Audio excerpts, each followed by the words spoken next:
All right, good evening and welcome everyone to tonight's meeting. Tonight's Thursday, September 25th, of a regular board meeting of the Board of Directors of MSAD number 75. First item on the agenda tonight is the roll call. Heidi? I'm here. Here. Jim Moulton, Present. Hudson Hayward, Present. Andy Began, Present. Jessica Damon. Present. Haley Coulis. Here. Tim Pacelli is absent. Gregory Greenleaf. William Beatty. Here. Amy Spelke. Here. Tony. is- Here. Mary Hobson. She absent? She said she's gonna be out. Okay. Holly Cabinet. Here. And Frank Wright. Present. I got everybody. Oh, Steve. Will Ashby, absent. Okay. So we have Mary and Kim. All right, next we have the Pledge of Allegiance, so please stand. Pledge allegiance to the flag of the United States of America, and to the republic for which it stands, one nation, under God, indivisible, with liberty and justice for all. Thank you. Next up, we have adjustments to the agenda. I do not believe there were any. So we will keep this show rolling. Next is item 4, which is public comment. Real quickly, typically we have one public comment. We do have a agenda item 13 tonight that we'll be talking about some fee schedules and things, and we've added a second public comment to that piece. We do ask that anybody wishing to make public comment, sign up. Currently at the podium is a sign up for this first public comment. As soon as I am done talking here at the moment, we'll pick that up and exchange it for the sign up for item 13.1. So thank you, Andy, if you can grab that. Anybody wishing to speak? This first one? No? Okay. Andy, would you mind just putting this up there for me? Thank you. We have 2 people signed up, but if anybody else would like to speak during the public comment of that portion that will be coming up under agenda item 13, please sign up between now and then. And with that, we will move on to, actually, I'll pause again, I guess, maybe make sure nobody wanted to speak now, so we're good, so we'll keep moving. Moving on to agenda item 5, which is the consent agenda. I entertain a motion to accept to accept. I'd like to, really quickly, sorry, we've got a motion before we get a second. I'd like to pull out 5.6 for discussion. Great, 5.6, okay. And then I'll second Jessica's motion. All right, so we will take out 5.6, so I will say,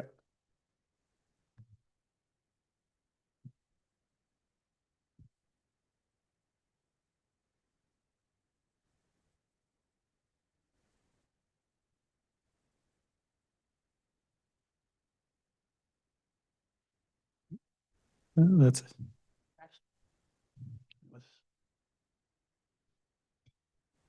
we're going to pull it out and talk about it, so you'll get to hear about it if you don't have it. So we have a motion and it's been seconded to pull out item 5.6, but to approve all the other items and the consent agenda. All those in favor? Opposed? It was unanimous. All right, items, no, we want to move right to that now then, don't we? We want to move to item 5.6, so Hudson. And yeah, I would certainly move to accept it. But the reason I wanted to pull it out is it was part of the Celebrate Bodenham thing, and I just wanted to thank Susan Brown and the rest of the people who baked an insane amount of pies. It was a great event. Her gift, she's a big participant in the music program at Bodenham Community School, and to donate so much money is pretty great. So I just wanted to call it out so I could say thank you like that. So thank you, Susan. All right, so Hudson moved it, Jessica seconded. Any other discussion? All those in favor? Opposed? Right, that was unanimous as well. Recognitions and acknowledgements. We don't have any in there for this meeting. moving on, item 7, board announcements and correspondence. You'll see that, I think I emailed to you this week, no, it was the end of last week, the correspondence letter that we sent out to the different municipal rec departments. We just included that here again to have it officially added to the record so that we have that documented. No other announcements or correspondence at this point in time. And moving on, agenda item 8 is reports and presentations. So Heidi, I don't know if you want to introduce Ryan? Brian Keith, he is our principal at Bowdoin Community School, and he is going to do a brief presentation on the kindness fair that's coming up at Bowdoin.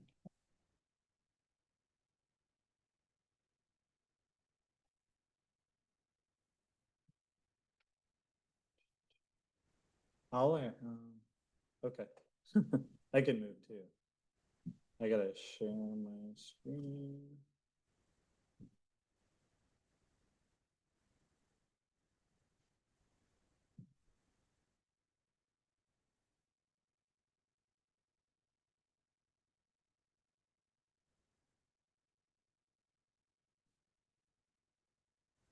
All right, so I'll buy a little time for that to get up there. The strange things that go through your head as you're presenting, one of those things right now is the Pina Colada song by Escape. You're gonna learn why in a minute. And I'm gonna come to 3 things really quickly. And the first thing is it's sharing practice that we do at our school, that we do as a district. So I'm going to share a little bit of practice today. I don't like presenting. I don't like sharing. So there's a little bit about me and that Escape song. You'll also learn that I don't like arts and crafts. So it's like the anti-Pina Colada song. This is as good as it gets with arts and crafts for me. So there's that. So you'll learn a little bit about practice. You'll learn about something that I'm fiercely proud of in our school community, in our broader community. So we'll talk about that. And then the third thing that I'll do tonight is an invite to you. So I hope we accomplish seeing some folks tomorrow evening. So about practice. I said I don't like presenting, but I do love talking about the good work that we do. I prefer in smaller groups, but I think it's important. It's something that we start all of our meetings as a staff doing, sharing positives.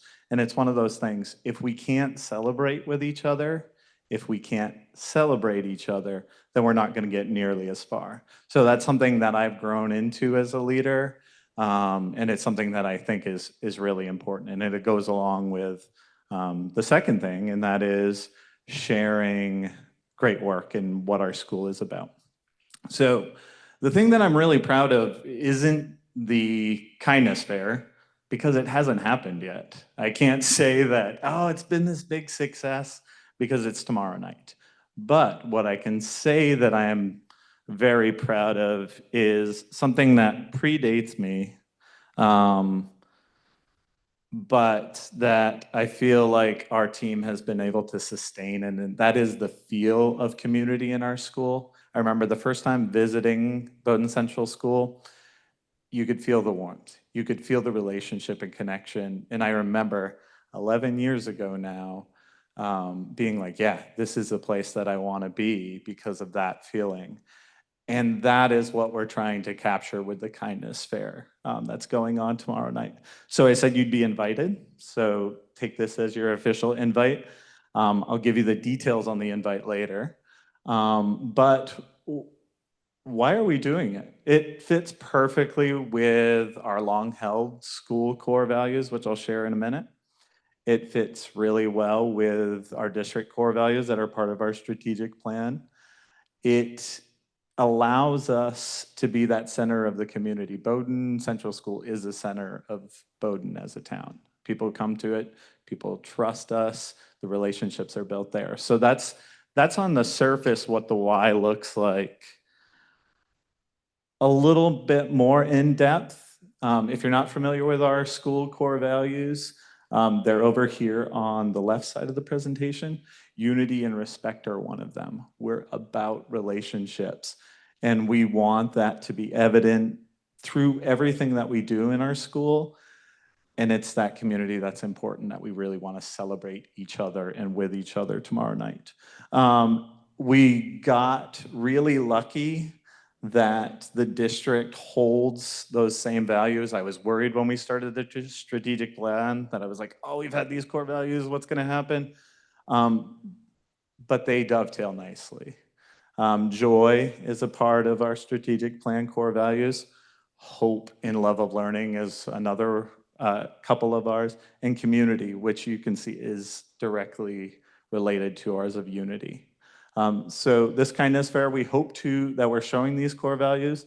I've talked about the strategic plan. It really links well to 4A and 4C, which is building those community connections, celebrating partnerships and strengthening them. And I would go so far as to even say, and I don't think it's too much of a stretch or extrapolation to say safety. We know that if there are tighter bonds and tighter relationships with the community, it's going to be a safer community.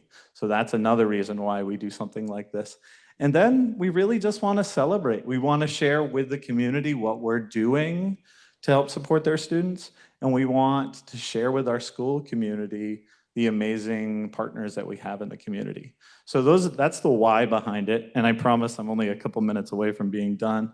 But what is the kindness fair?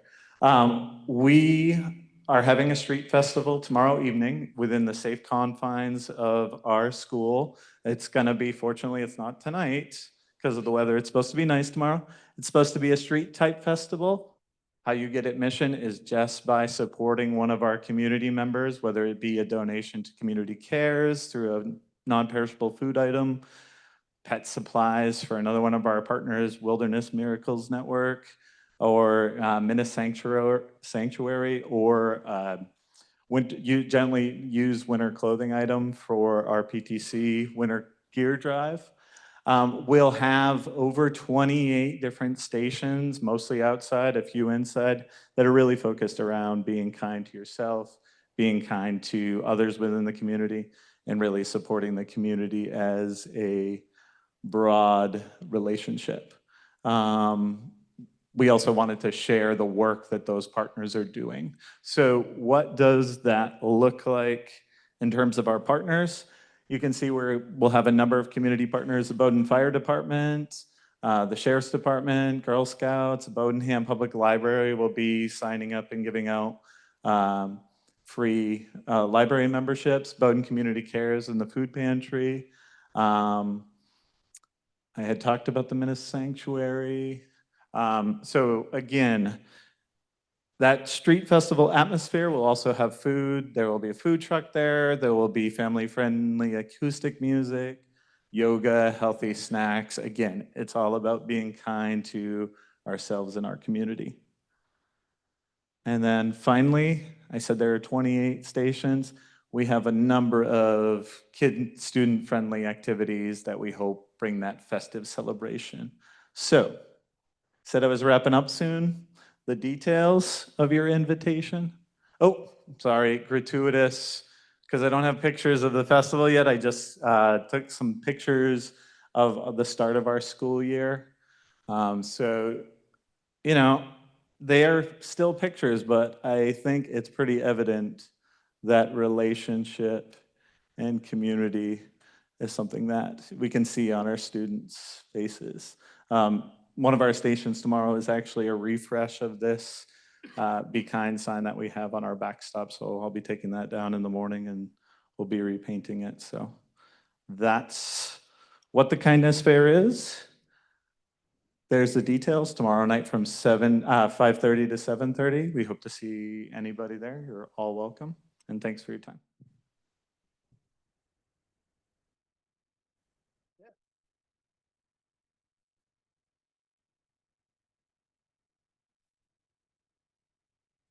Any questions, anyone? Thank you, Ryan. That's great. Good luck. Have fun.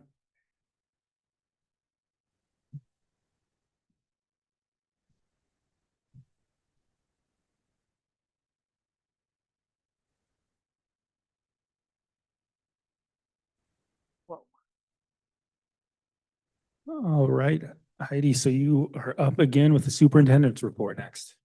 Thank you.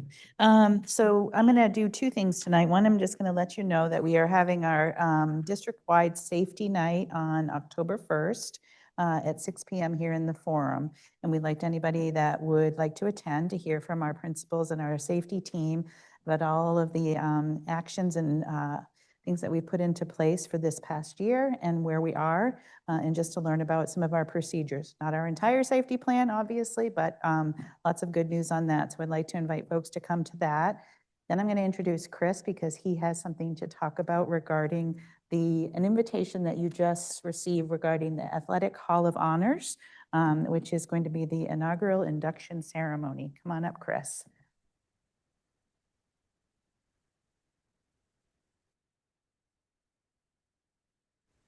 Thank you, Heidi. Indeed, this has been months, probably years in the making, truly, in that I think this project was originally envisioned when this building was built as a part of the new athletic complex. But I say months in the making because last spring, we put out a call to the community for initial nominations for what would be the inaugural class for the Mount Ararat High School Athletic Hall of Honors, and a committee of people reviewed and considered various nominations this past spring, and we've spent the summer getting in touch with various inductees for what will be our inaugural class for induction into the Mount Ararat High School Athletic Hall of Honors. There is a physical location out sort of around the concessions booth in our athletic stadium area where this will actually be. But our induction ceremony will take place on Saturday, October 11th, 2:45 in the afternoon, just prior to a varsity girls soccer game. And we're very excited to celebrate a large, I think we decided to go big with our inaugural class. So a large group of the very best of Mount Ararat's athletic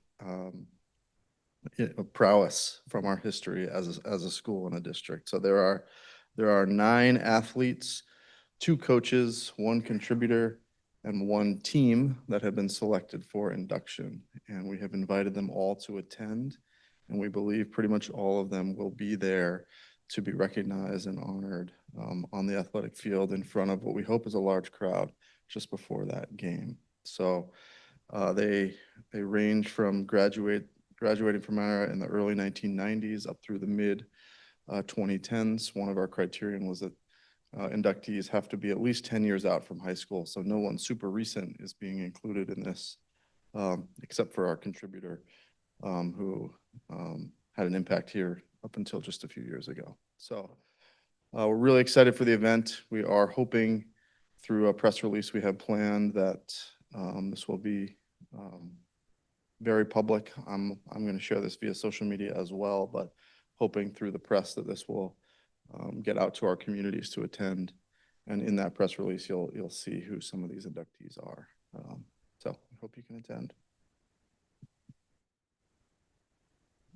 Yeah. We're clapping. Well done. Thanks, Chris. And that is all I have. All right, thank you, Heidi. Next up is the board chairs report. I think with the discussion since our last meeting, I've done my best to include you guys on all the information that's come in, feedback on the different facilities pieces, fee structures, and that we'll be talking about tonight. That's been the biggest topic in the last kind of 10 days. And looking forward to the discussion tonight on that. Additionally, I did want to remind everyone of the MSMA Fall Conference that is happening October 23rd and 24th. If you'd like to attend and haven't let Heidi know, please do so, and we'd love to have you get there, even if it's for an afternoon or a full day or one of the 2 days. Don't feel like you have to commit to everything. There's great opportunities to learn and take in what you can. And that is what I have this evening. All right, well, so now we will move on to committee reports. And first up is the Ad Hoc Athletic Committee from September 15th. Yeah, we had another really, yeah. Let's see. We had another really good and productive conversation. This last meeting, we discussed potential new policy on sportsmanship.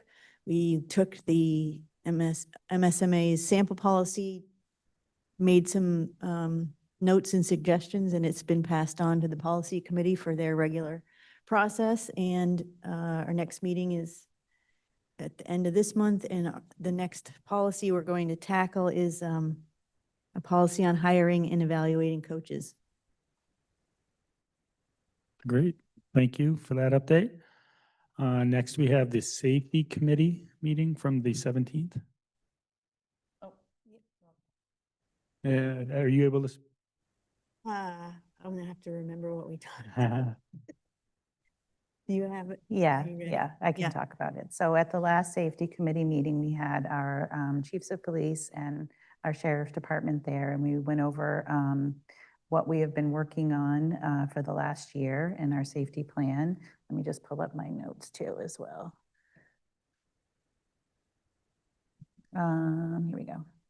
We did lots of check-ins and we talked about emergency operations plans. We have talked about our needs. We talked about the camera systems. We talked about a new law regarding sharing footage with police when there is a dangerous situation regarding a student. That LD 386 has come out. We have our Sandy Hook Promise, which is our Say Something line. Say Something app that if there is some kind of situation, students, parents, or the community can send an anonymous tip to that. We're in the midst of getting ready to train our 4th and 5th graders, as well as all of our students at the middle and high school. Amy Hamilton, who is our clinical supervisor, will help support that. We talked about how our goals align to the strategic plan. We talked about a lot of things, obviously. It was a very full meeting this last time. We talked about our NIMS training, which is the Incident Command System team, and the roles that everybody plays, and what the roles are that they need to have in order to be, if there's a situation that happens within the school. We had talking about our Centegix badges and how they're working. And then we are beginning the process of doing reunification trainings based on our NIMS roles and on a full trial in this spring. And we also talked a little bit more about our safety night, which is on October 1st here at the high school. So it was a very full meeting. Hudson. By reunification, do you mean after or during a crisis, the reunion of students with their families? Is that correct? Correct, yes. So if there's a situation where students need to be evacuated, let's just say to the Orion, then we're practicing what that will look like in actual happening so that everybody knows what their role is, including parents and the community. You're welcome. Andy? I had a quick question about the Sandy Hook Promise. It's an application-based reporting interface, right? So I recognize that we just kind of locked down student cell phones with Yonder pouches. Is that application still on laptops? So yes, they can report on laptops. There's also a phone number that can be used, and it's a 24/7, 24 hours, 7 days a week opportunity to do that. So there are multiple ways that they can do it. Thank you. You're welcome. All right, thanks for jumping in and updating us there, Heidi. Hudson, Policy Committee. Committee meeting. So we had a really good meeting. We had a lot of things that we looked at.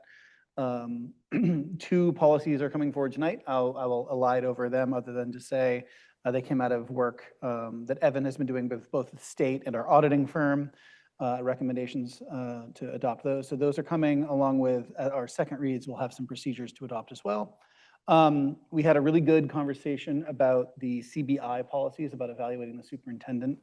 Sort of now that the board is back in the swing after having done it 2 years running, evaluating a superintendent, we had some, Kim as the chair of the SEC and a couple of the SEC members who have contributed similar thoughts, including myself, about ways to adjust the process, both to get it to make a little more sense timing-wise. There's a lot that happens like the second half of May and the first 2 weeks of June right now. So finding ways to spread that out and thinking about ways to adjust the workflow. So we're getting the same substantive evaluations done, but getting it done in a way that is both to be, more respectful of the superintendent's time doing the job we've hired her for, as well as like allowing the board to have, full opportunity to absorb the results of the evaluation. So no recommendations are ready yet, but I think we had a really good conversation. And then we briefly looked at, you may recall at our previous meeting, our August meeting, we talked about the board self-evaluation stuff and had sort of had some blue sky conversations about what that might entail. I brought a very rough draft sort of summarizing that conversation for the committee to look at. And I think that broadly speaking, we didn't really have time to dig into it. And I sort of told the committee, think about this with feedback so we can talk about it next time. I don't know if Jessica is the other person, or Haley, if you guys have anything to add beyond that. That was it. Good meeting. Thank you, Hudson. And Andy, tonight's facilities meeting. Yeah, for the first agenda item, the facilities modification request, has a presentation by 3 high school seniors to get some spirit into the school by painting some parking spaces. So the idea is that seniors would, sign up, submit designs, and then to Dr. Hoffman for approval of the design to paint on a parking space. These are slated to be done, I think it's the first and second Sunday in October. The committee brought up some concerns with the type of paint and whether it would hold up and if there's maintenance, but it seems like all those concerns will be worked out through this process. So it's kind of contingent upon that, that it doesn't add maintenance or it doesn't, degrade over time and become an eyesore. So Sean will be working with Dr. Hoffman, Sean Johansson, to make sure that's taken care of.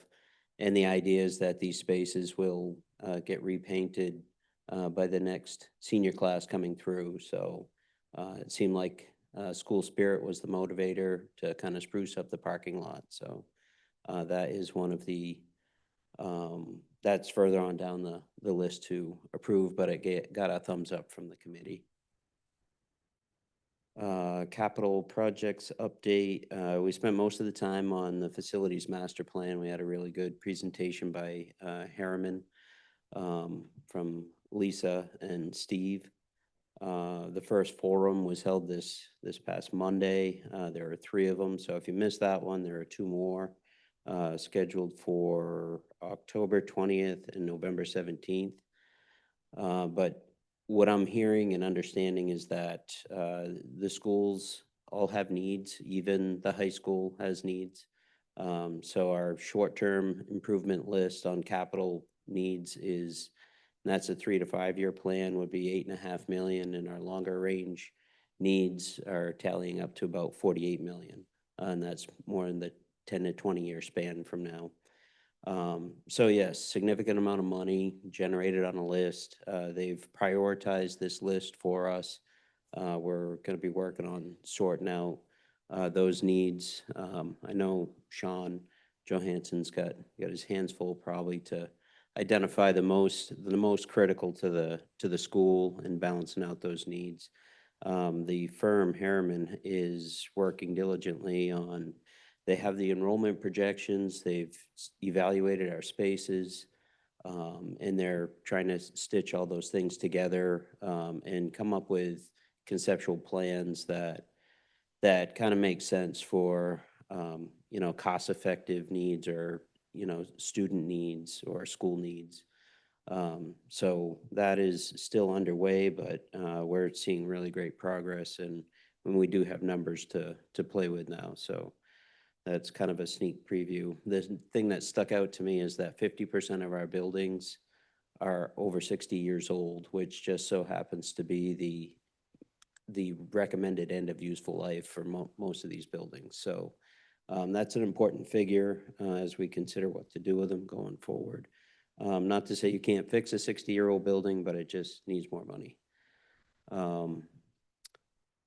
They've been working on capacity studies. Looks like over the next 3 years, our enrollment projections are going to start declining a little bit from the data they've been absorbing. I don't have a lot of input to that, but it was just a tidbit that came out of our conversation. And that will be in the report as well. Solar updates, we are under contract with CMP Energy agreements, and Revision Energy's moving forward with Bowdoin Central with their structural evaluation there, and Harpswell, we're trying to identify plans to start beginning that structural evaluations to make sure the solar array can be safely mounted on the roof system. The middle school envelope update, we are down to punch list items. However, the punch list is very long, so you know, Sean's working with the general contractor to stay on top of the subcontractors to make sure that that work gets taken care of. So I'm fairly confident that that will, you know, be a bit of a struggle, but Sean's got the attention to detail to see it through. So he'll stay on top of those things. The middle school HVAC, this system, the building itself is approaching 25 years old. So the HVAC systems are as well. So Sean gave us a heads up on that it's reached its useful life. It's still functioning, still working. We're not seeing a rise in, you know, maintenance costs right now, but it's on the list. It's on the Harriman list that was presented to us, and you know, it's got a big price tag to it. That's like a $6 million, in the range of $6 million upgrade to deal with that. So I know he's working on a plan to see how to figure that one out. And I think we scheduled another meeting, our regular meetings on the 30th.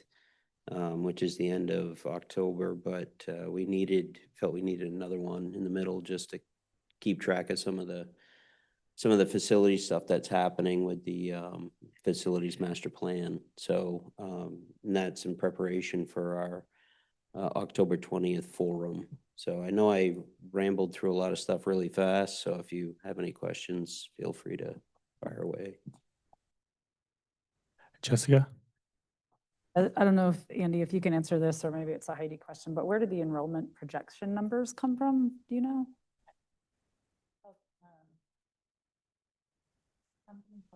Deck that they contracted with to do that report. And so I've sent Ryan and Hudson a copy of that.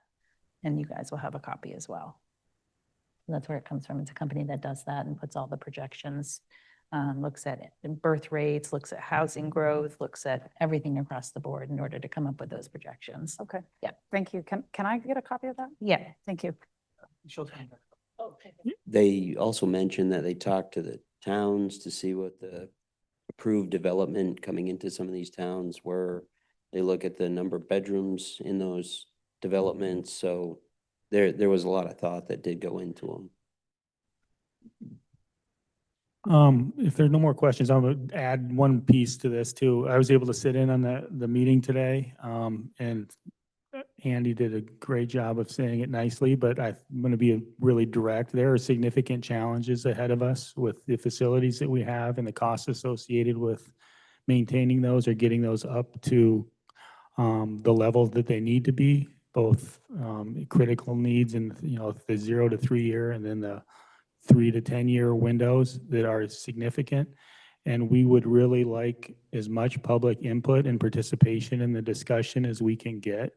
We did have a meeting or a forum this week. It was sparsely attended.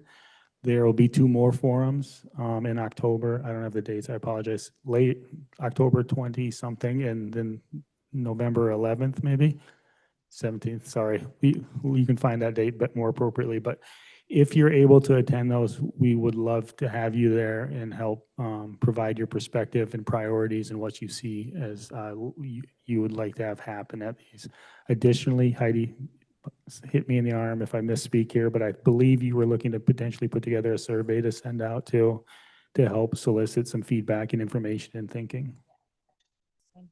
It's going to be a QR code that I'll send out that is from Harriman that has a list of questions on it. And Great. what format it's going to be, and I'm not quite sure, just I know that it's going to be a QR code that I need to send out. Takes you to some, Takes you to a web page with, with the questions.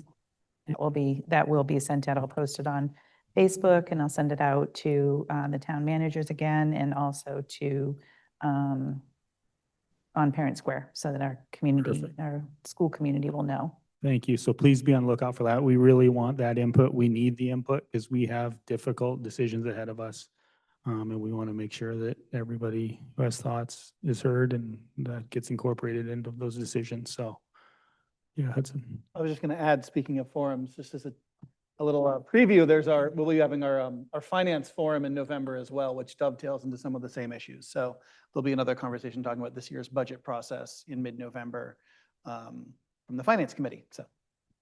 Andy. Yeah, I'm not trying to belabor it, but you struck another important fact. So if you just look at what we're currently funding for capital projects is about 600,000 a year. And so that's going to take 100 years at today's dollars to pay the 48,000 roughly, 48 million. So if you do the quick math, we're severely underfunding, our capital needs. So just to put it in perspective. All right, thank you. And with that, we will move on. We have no old business this evening, so we will move right on to agenda item 13, which is new business. And the first item is 13.1 is something Andy spoke of.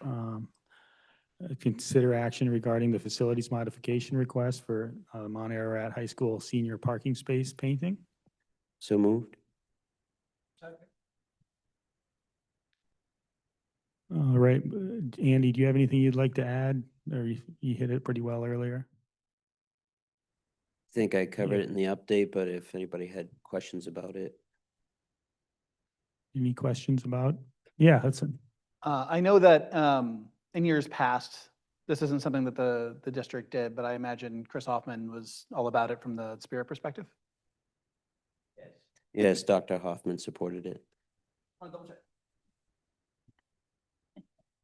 And we had 3 students that came and spoke and presented tonight too, that did a fantastic job. So thank you to them.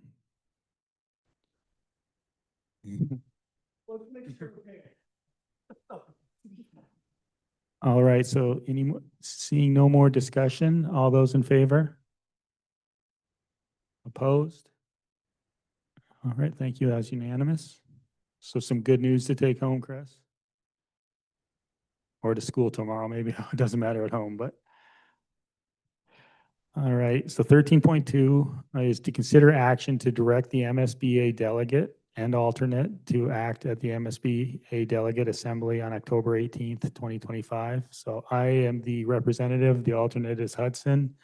We included the attachments that the MSBA sent us for review.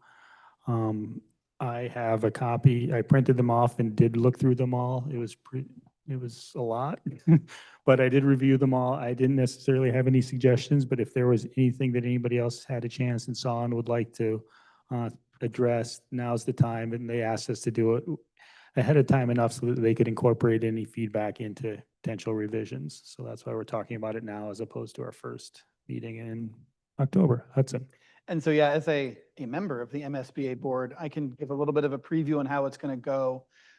So I think the plan this year at the delegate assembly, I believe, is for the new resolutions to be taken up separately. So one vote for each of the new resolutions, and then a slate for the recommended deletions, a slate for the edits, and a slate for the rewrites. So that's the approach that they're sort of aiming for, to try and streamline delegate assembly. For those who've attended in years past, it can drag on sometimes. I was able to participate, well, I was not on the resolutions committee.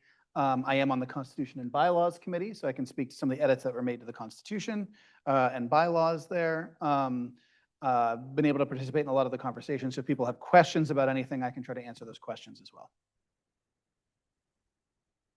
Yeah, me. I was able to take a look at the documents, and I move that we support all of the proposed amendments, deletions, and edits. Second. All right. Any questions, discussion?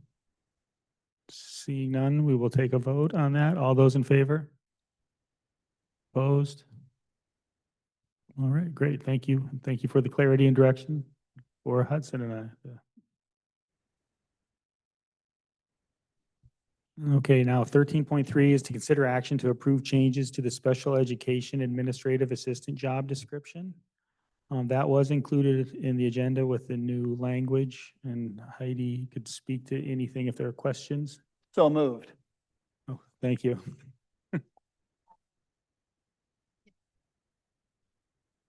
Yeah, if you could speak to that a little. Yeah, so we currently have administrative assistants, special education administrative assistants working at the middle and high school. We're not increasing our funding, but we're going to add another one to the elementary because there's 5 elementary schools. And so we've updated the job description just to make sure we covered everything. It's been a while since job descriptions have been looked at, and so you'll start to see more and more come through. But at this time, we're just updating the tasks and duties that are on that job description to be a little broader range for elementary level as well. Any questions? Yeah, Hudson. So you said adding a position without changing funding. So are you just unfilled positions being reapportioned in this direction? Correct. Excellent. Thank you. Any others? Yep. I just want to thank Heidi and point out this is part of the ongoing review of every single thing going on in the district. And I think it's great. We're looking at job descriptions and I support the change. All right, seeing no more comments, all those in favor? Opposed? And that was unanimous. All right, so now we have a couple of policy first reads. To consider approval of proposed revisions to existing policy DJ, which is bidding purchasing requirements. So moved.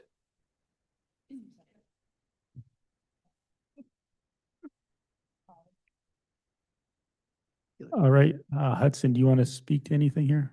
Yeah, so cover sheet sort of lays it out. This is one that Evan Howard brought to us as we started receiving the preliminary audit. A recommended, specifically the procedure DJ-R, which we do not have at present, was recommended being added. And in looking at adding DJ-R, we realized our policy DJC is old. And so we wanted to bring it into alignment with more modern updates and align it with MSBA coding for easier updates in the future. So that's sort of the long and the short of it. Right, and again, the procedure will come on the second read, correct? Yes, that's correct. The procedure will come on second read. And like it says in the cover sheet, while there were significant changes to the policy as written, it is very much in alignment with current district practices. There's nothing radical that's being changed as to how we do business. Were there any questions? Andy? Yeah, my only comment was the amounts and what's appropriate for the bidding procedure versus the request for proposals. That is a great thing to bring up, and this is actually what the bulk of our conversation about it was. The sample policy provides no guidance, so we looked at some of our surrounding districts to sort of get an idea on what may or may not be an appropriate amount. We also asked the administration if they had any opinions, and so the 100,000, several area districts had a $100,000 threshold for the bidding. However, those had not been updated in several years, so our feeling was that given recent inflation and the costs of projects, that 125,000 felt like an appropriate amount to sort of ensure a bidding process is the first choice. Regarding the RFP threshold, we saw a range anywhere from $10,000 to, I believe, $50,000 and areas in between. We felt like 50,000 was a little high, but that again, 10,000 under modern purchasing situations was pretty low, so 35,000 felt appropriate there.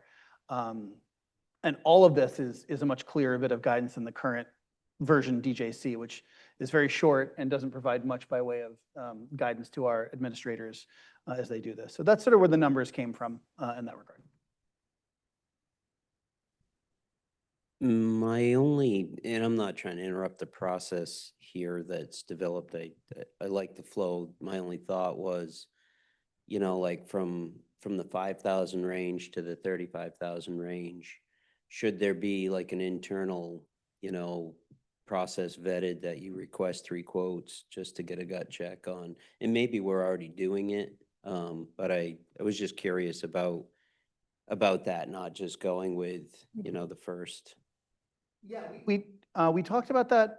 Generally, we didn't get into super specifics. Again, if the board wants us to look at that for revision for second read, we certainly could.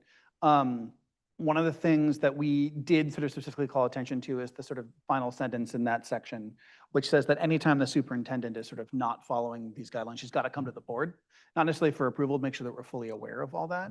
But it would certainly be easy. I believe the current practice is to try and get bids when feasible, competing, multiple possible vendors, right, when possible, but that it's not always possible, especially with the smaller dollar amounts. But if there's interest in us revisiting that little bit of language, we certainly could between first and second read.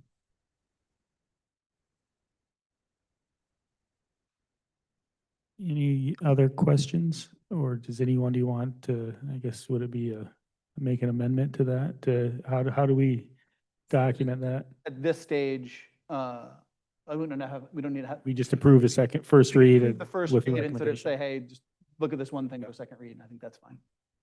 So seeing no more discussion, do we want to ask that that be reviewed for the second read?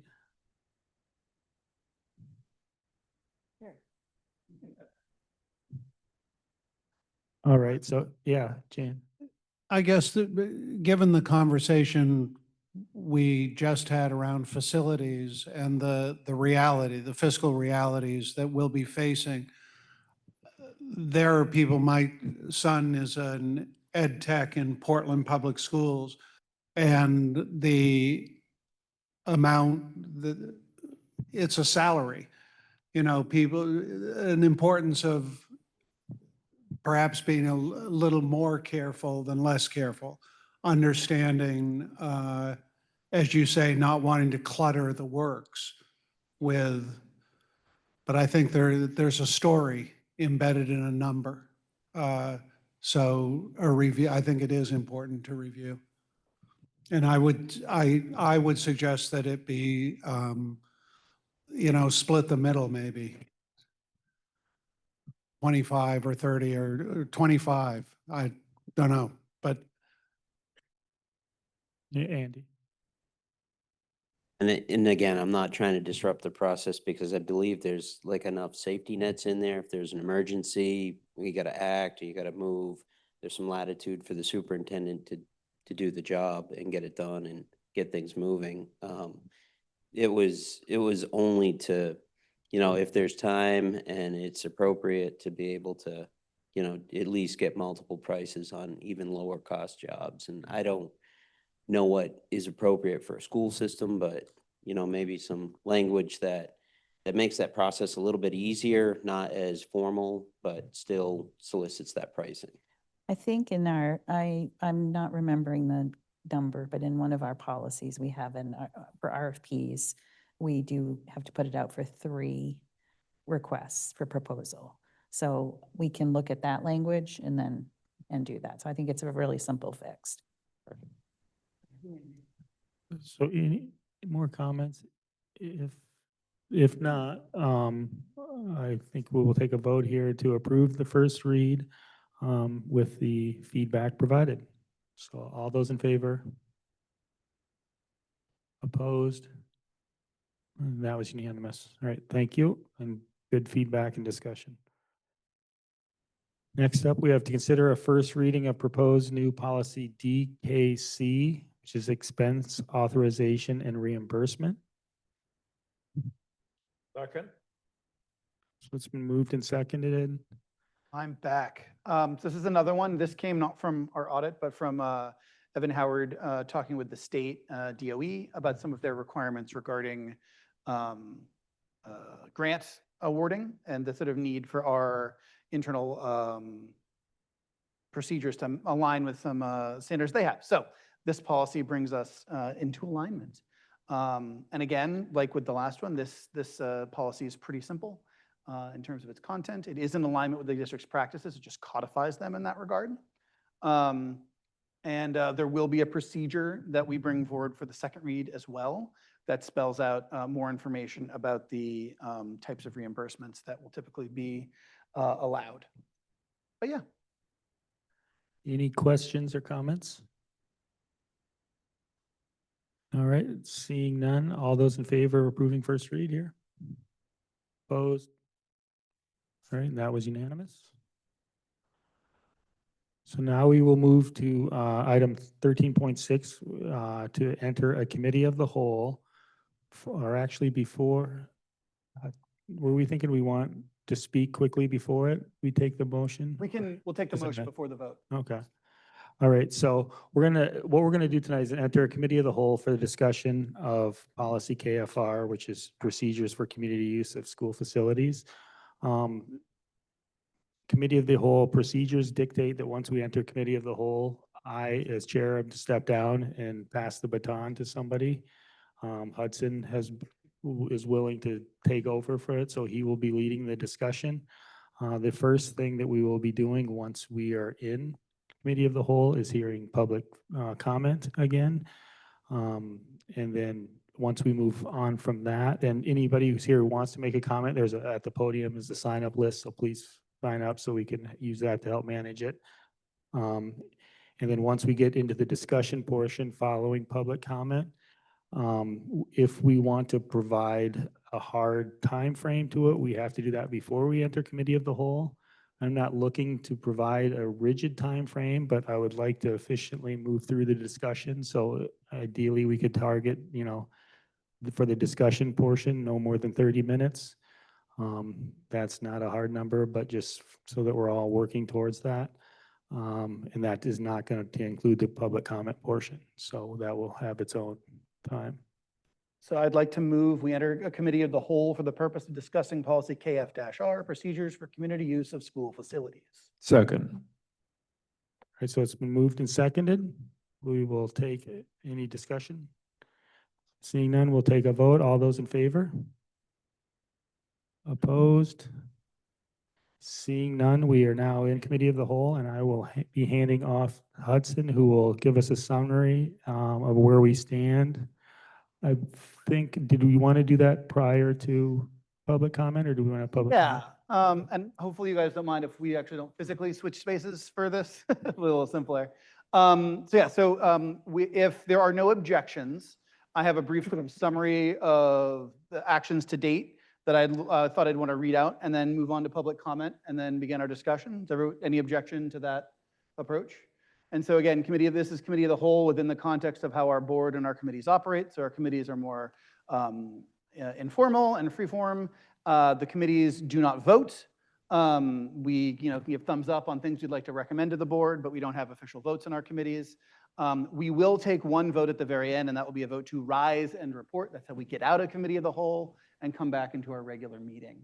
The report may include specific action items that the committee of the whole is looking for the board to enact.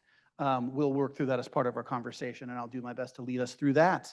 But with that said, just a quick recap, and then we'll do public comments. So, policy KF about the community use of school facilities, and procedure KF about the procedures thereof. As they broadly exist now, were adopted in 2016. Policy KF specifies that the fee schedule within KFR should be reviewed annually. Through 2024, there are no recorded changes having been made to KF-R. I will say I did not go through all the minutes for every meeting to see if they were ever reviewed in a different way. So it's possible that were reviews made with no changes, but I did not do that research. In 2024, the policy committee performed the previously mentioned annual review and recommended some edits to KF and KF-R, which the board adopted. If I were to summarize those edits, I would say they'd be around organizing the fee tables for better legibility. There weren't any changes made to fees that I could see, nor were there substantive changes made beyond that. In 2025, the policy committee performed the required annual review and recommended further edits to KF-R, which the board adopted. Those edits, they further reorganized the fee tables, trying to get better legibility and clarity, and they did incorporate some changes to the fees. However, neither round of edits included any changes as to what organizations or groups would be charged fees or otherwise exempted. And then this past fall, following that second update that the board did, the superintendent realized that fees were not being charged in accordance with KF-R and began working to bring the facilities use into compliance. During the communications about that, it quickly became apparent that the breadth of the deviation from written policy was more extensive than I think Heidi realized, and certainly than the board was aware of in our conversations at the policy committee or the board level. Following that realization, the superintendent and the board chair, seeking to provide clarity regarding this policy, brought the matter to the board's attention at the next regular meeting of the board of directors, which was on September 11th. At that meeting, the board voted unanimously to waive fees for the 2025-2026 school year for those municipal organizations. And the vote did allow for a pay what you can negotiations. I don't want to sweep that under the rug. The vote did explicitly allow for that possibility. The board chair the next day also wrote and released a letter addressing the board action and next steps. Following the meeting, the superintendent and the board chair scheduled further board action, starting with the committee of the whole conversation we're having now. So that sort of brings us up through today. What I am hoping, and so that's sort of just the recap of sort of the events. I believe almost all of us were present at the meeting 2 weeks ago for the conversation we had there. Many of us were in the policy committee or part of those conversations for that. So anyway, a little recap, get us up to speed. And with that, I will begin public comment. I have 4 names on this list. Last call for anybody who did not put their name on the list. I'd like to ask speakers to try to keep it to 2 or 3 minutes if possible, but we're going to start with James Marciano. And if I pronounce anyone's name incorrectly, please forgive me.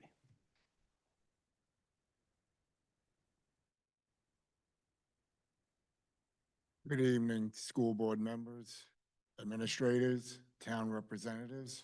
Appreciate the opportunity to discuss this with you about these procedures and fees for the towns that have continually voted yes to support the schools, increase the budgets, and give you what you need for the children, which is what we're all here for the kids. And these fees, very simple, is a double tax.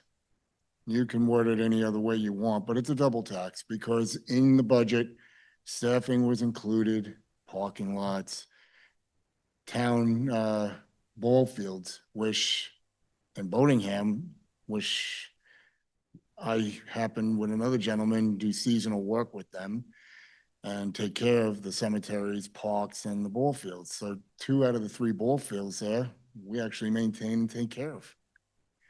And to charge fees and put more undue stress, like there's not enough of it in this world right now, on the young, with young children and the old seniors like myself, and ask more and more when you were just stating we all have upgrades and needs and things we're responsible for. You have a huge responsibility. I know that coming from the New York school system. You're responsible for us, these kids, this building, everything. You have a lot of responsibility. I'm not going to take that away from you, but putting out something like this, when I know I wasn't here for it because me and my wife moved up a couple of years ago, and we're still learning about things, but town of Boatingham supported the schools with doing chicken barbecues. You're talking about doing a kindness fair in Bowdoin tomorrow to get more in touch with communities and students and just everyone, and it'd be a great atmosphere. You have towns that care about this school, that care about these kids, and to do something like these fees and these numbers for hourly rates where we've already approved that and given you that in the budget you put out is such a slap in the face to hardworking people like yourselves. We're all taxpayers, we all have kids, we all care about it, and we all have things that need to get done. But this just gives, in a time, undue stress where people don't need that. Let's work with what we've got. Let's do the best we can and not make more problems or stress than we really need. Let's help one another and not always let it be about money. There's more things than money that we can work together and help each other. We all work together, we pull together, we can do anything. But this that you put out and you suspended shouldn't be talked about. I mean, for outside organizations, for things like travel teams, things that are unexpected, maybe a holiday, a Sunday, you can talk about certain fees or something like that. I can tell you from the school system I worked with at Long Island, and you know how expensive things are there. The community didn't get charged. They were freely able to use our facilities. And to even recommend charging to use a school building, a gym, or whatever for a vote for your town or for your leaders, elected officials, that's not only hurtful, that's un-American. Let's do the right thing, guys. Let's work together. Let's care about one another, and let's not put another tax on the table and undue stress on people, please. I'll give this to someone else because I don't I'll want to take take that up for any you. more time, but thank you for hearing me out, and hopefully, like I said, we can all work together. Thank you again. Thank you very much. Next, we have Alan Acker.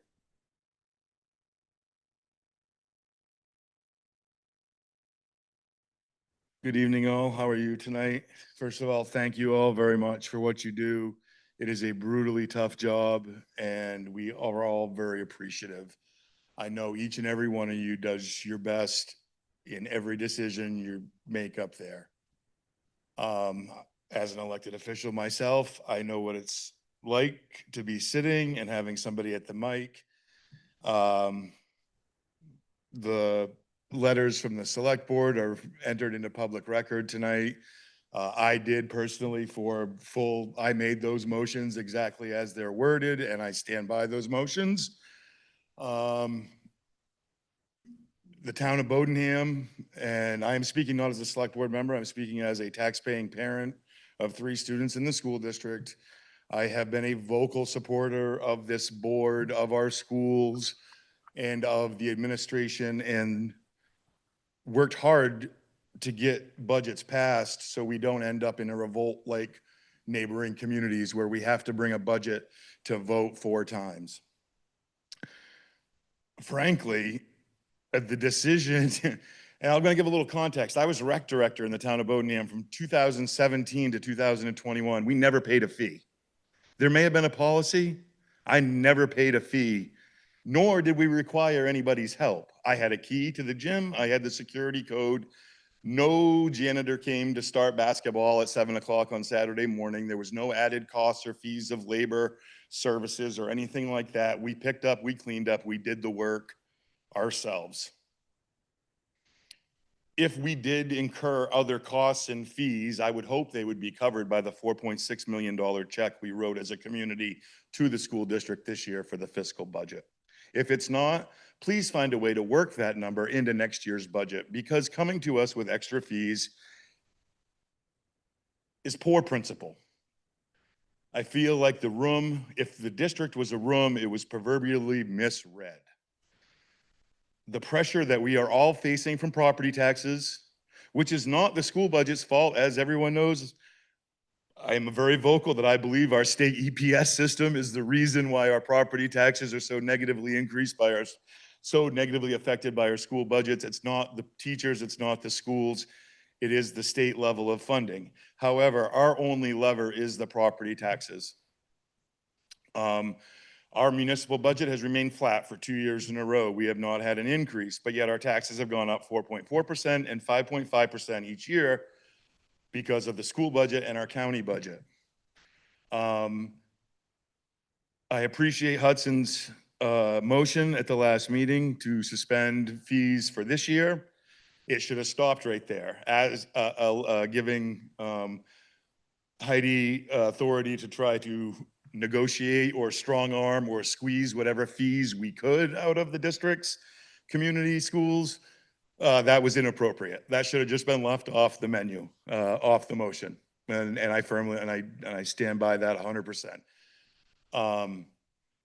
As a town of Bodenham, we use the community school, and it is not MSAD 75 Bodenham Substation. It is the Bodenham Community School. That's what's on the side of the building.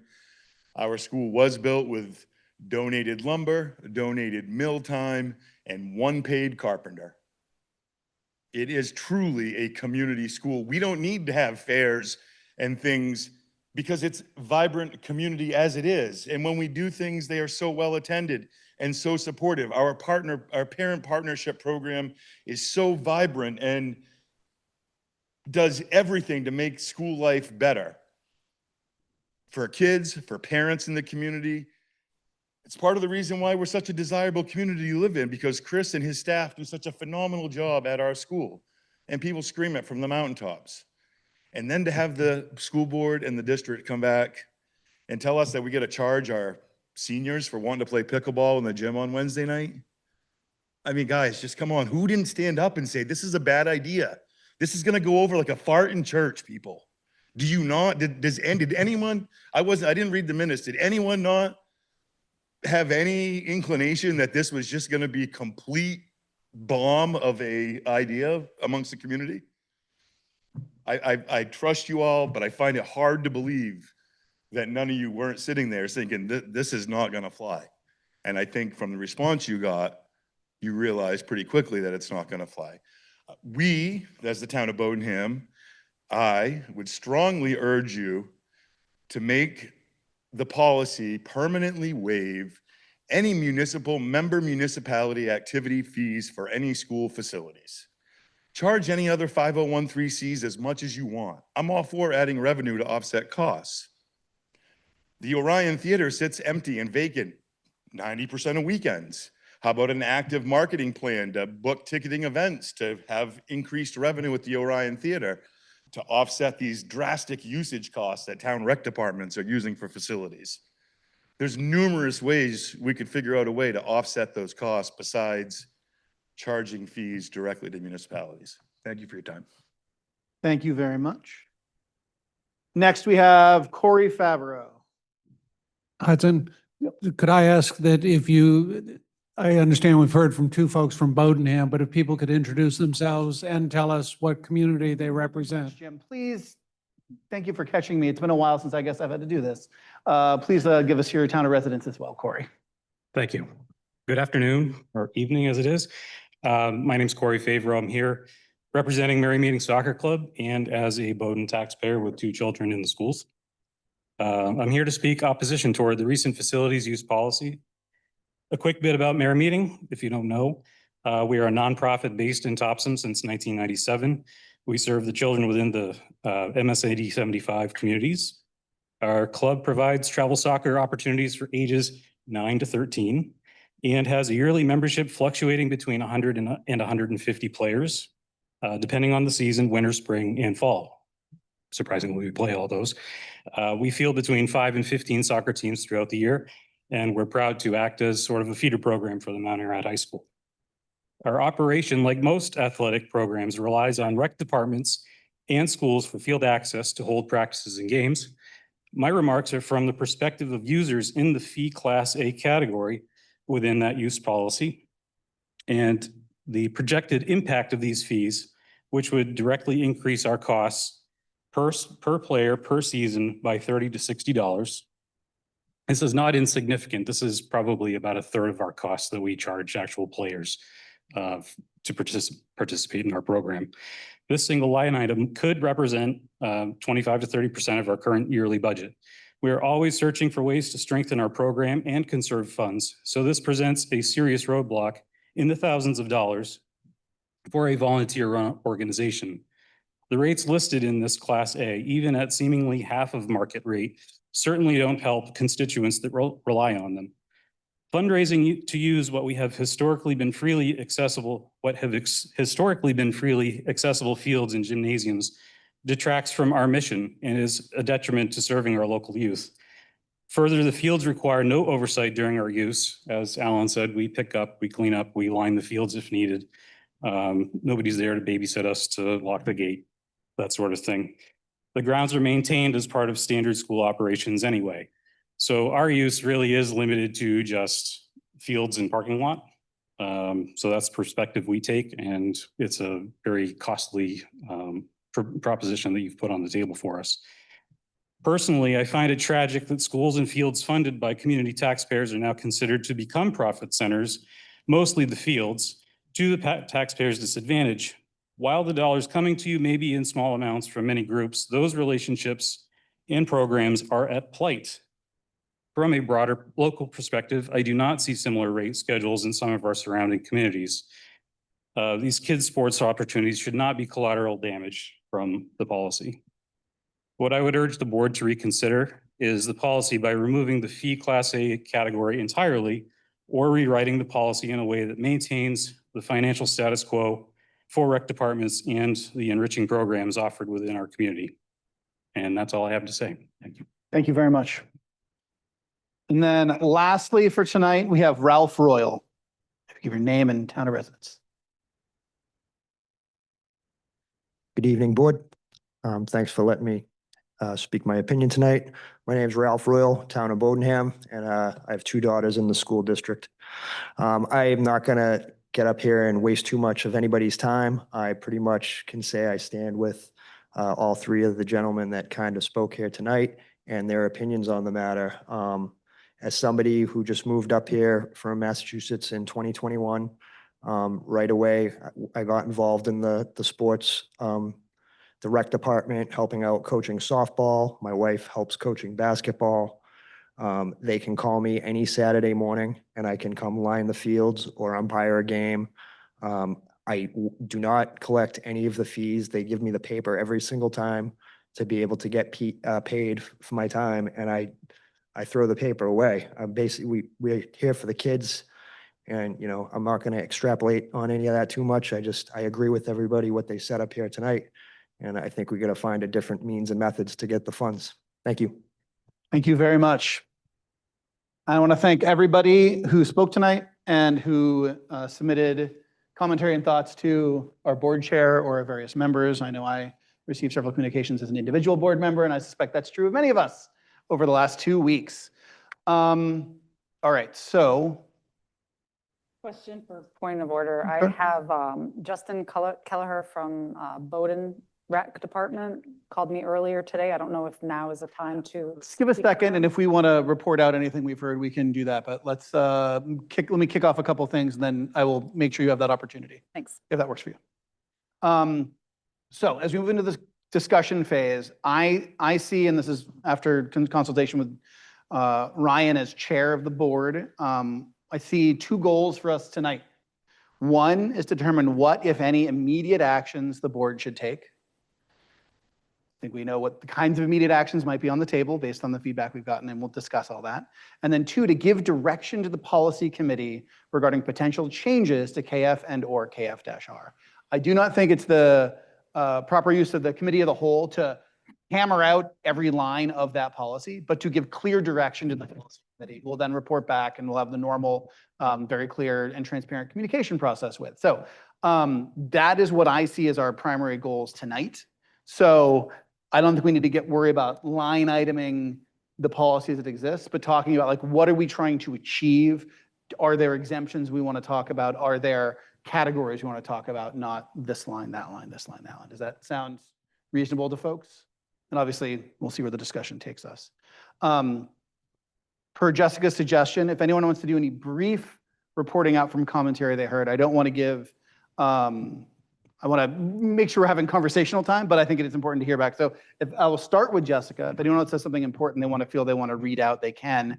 I will call out in our packets, we've got letters from Topsom, Harpswell, and Bodenham governments. So that is, I think, representative of those towns and their perspectives. So we all have that in writing. Jessica, if you want to. I'll add Bowden's perspective. The rec department head, Justin, called me earlier today to essentially express what we just heard from the other towns. which was in a similar vein that he and his group of volunteers have been responsible for cleaning up the gymnasium, cleaning up the bathrooms after they use the gymnasium for basketball. They also have maintained the field to include mowing around the field, although he did note that the district mows other parts of Bowdoin Central School area. Also, he mentioned that that group paid for the dugouts and maintains the dugouts. So for everyone's consideration there. Thank you, Jessica. And thank you, Jason, for supplying that information. Well, here we are. I see Ryan itching to make a comment, but we can kick off this conversation. So go for it, Ryan. Well, I just have a comment and I just want to provide clarity. I hope I can do so because I feel like we've struggled to do that kind of in the past 2 weeks or so. So just for people that are here or listening, the policy, the impacts of this policy were passed in 2016. I don't know if Frank was on the board then. If I don't think there's anybody on this board that was on the board at that point in time. So nobody up here passed or pushed, passed this policy, created this policy or participated in that. I think from my perspective, what this has done is this is one example that has been very easy for folks to see of some of the challenges that the district has experienced in the past, 5 to 7 years of consistent turnover at the district leadership level, the superintendent seat, on the board, and some things that just weren't happening in that time. Heidi's focus and ability to kind of get into these things, her tenure and multiple years now in the role, has allowed her to dig into these things, a few things, and which has elevated and illuminated kind of for all of us, maybe a challenge and something that is in policy that we don't agree with, but didn't realize was how it was. So I think that it's important for everybody here to realize, and I feel like I'm not explaining it very well, but this board didn't pass this policy. This board and our superintendent began to enforce a policy that was passed in 2016. It highlighted the fact now through this, from all the community feedback, maybe this wasn't a great policy that was passed in 2016, and this board is now choosing to deal with it. So I would just. Alan. No, there's no commentary on.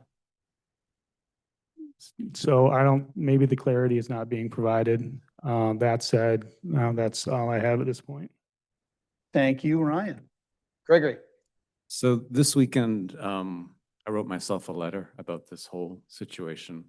And I liked where I come out. And before I want to preface my remarks to the people from Selectmen that I come out where you are, but I do want us where we end up to not use the language that, at least I don't think it's a double tax. I don't think that if the school is operating and there's a light bulb and it goes off and on every day and there's kids in the building, that taxpayers in Hartsville are paying for that light bulb in Boneham to go off and on. And when there's a rec program or other groups that aren't part of the school district use it, then the taxpayer in Hartsville is paying for that light bulb to get replaced faster. So I don't think it's a double tax, but I do come out with I'm gonna get my glasses on. That in our mission statement, in our educational policy, it says that in order to achieve our goals and to implement this philosophy, we believe that all schools must secure the involvement of the community, students, staff, parents, and citizens. Educational responsibility must be shared with the important community institutions. We strongly believe that our school system success depends on good rapport and cooperation with our communities and its institutions. So I'm so grateful for all the people who participate and volunteer in all the athletic teams throughout the district. I think as an athlete, you learn a lot. It's part of the education of being a team member, et cetera. So I would like the board to kind of follow what reality is for the last 9 years and to kind of make the policy fit what's happening. That's The my phrase hope. "pave the cow paths" comes to mind, which is a description of that activity where you codify what active practice is. Yeah. Any other thoughts? Frank? Yeah, I told you at our last meeting that this whole thing was an anathema to me, and I still firmly hold that. Um, but I'm reminded of Joshua Chamberlain, and when he wanted to lay out all of the crosswalks at Bowdoin College, he had the students walk between buildings and then said, okay, the path goes there, the path goes there. This is the same thing. Greg, you're right. This is really important that we adopt what our past practice has been, and that has not had fees attached to this. In our bit in our way, we need to be able to reach the communities and bring them in more. This will separate us. So that's my thoughts. Thank you, Frank. Jessica? I'm going to agree with Frank. And I like where you arrived there. Last time I struggled with this as well. I know that we can go back and forth on the double tax thing. I'm not trying to belabor that point. Even if it's not technically, it feels like it to the community. So back to our community relations. Absolutely. What I'm hearing, and I've heard all week, is that people would rather see this in the budget than a separate fee. So I'm definitely in favor of that. In 1994, I think it was, MSAD 75 was the key partner in the community of learners. As the graphical internet was being born, the communities of Brunswick and MSAD 75 came together with opportunity. And a key component of it was for kids not only to see at that point, just evolving technology and the possibility, but to see the communities working together as well. Hillary Clinton came to Brunswick in 1996, I think it was. And at that time, she had written a book that was titled It Takes a Village to Raise a Child, or It Takes a Village. And that's what it is,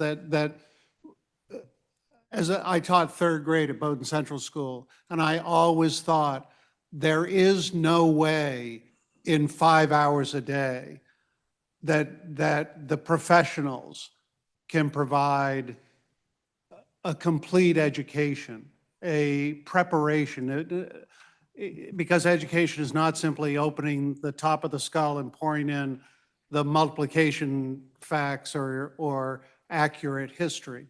It is the informal learning. I had a conversation also with Justin, and when he mentioned the building of the dugouts, the opportunity for young people to watch adults in their school as well. I co-taught with a woman, Gail Tulin. We were the two third grade teachers.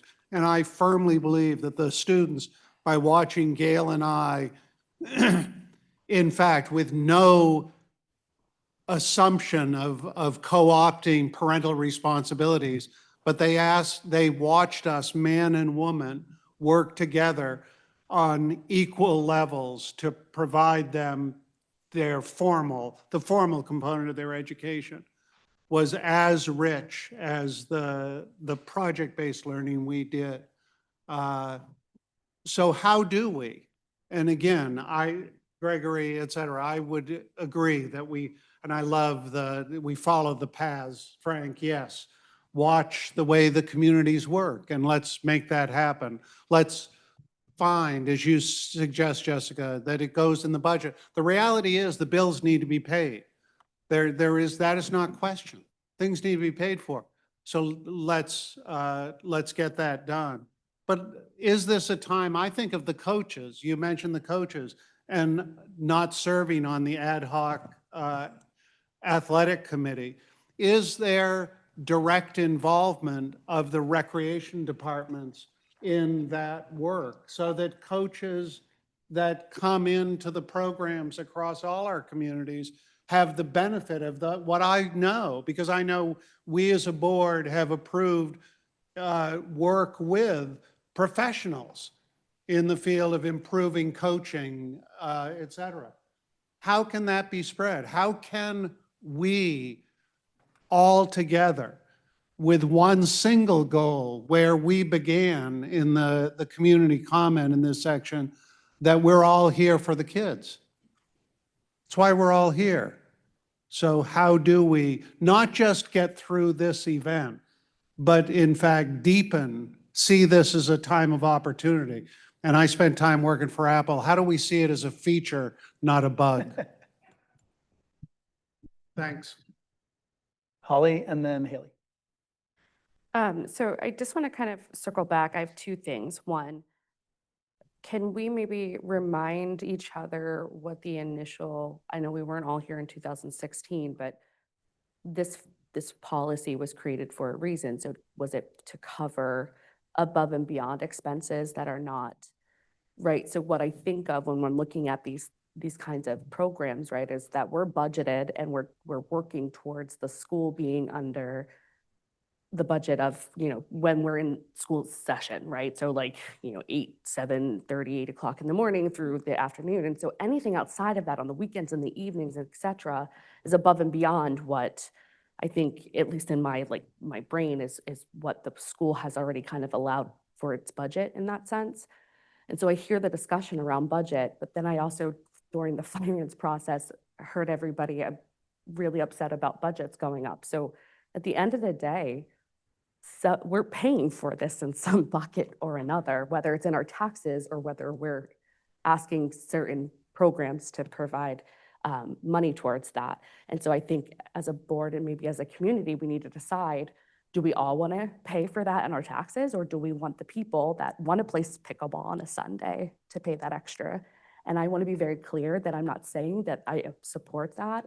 I just think that it's important to recognize that this is because of fees above and beyond what the budget has already allowed for. And the budget is already a contentious topic as it is, especially in certain towns. And so I just worry if we say, let's put it into the budget. Well, the budget was, we've had problems with that. We want to make sure that the budget's going to keep going through. People are saying the budget keeps going up and our taxes keep going up. And so I feel like we're in a lose-lose battle, as in, we're not going to make everybody happy because in some way or another, it's coming out of somebody's pocket in some place or another. And that's food for thought. Haley and then Bart.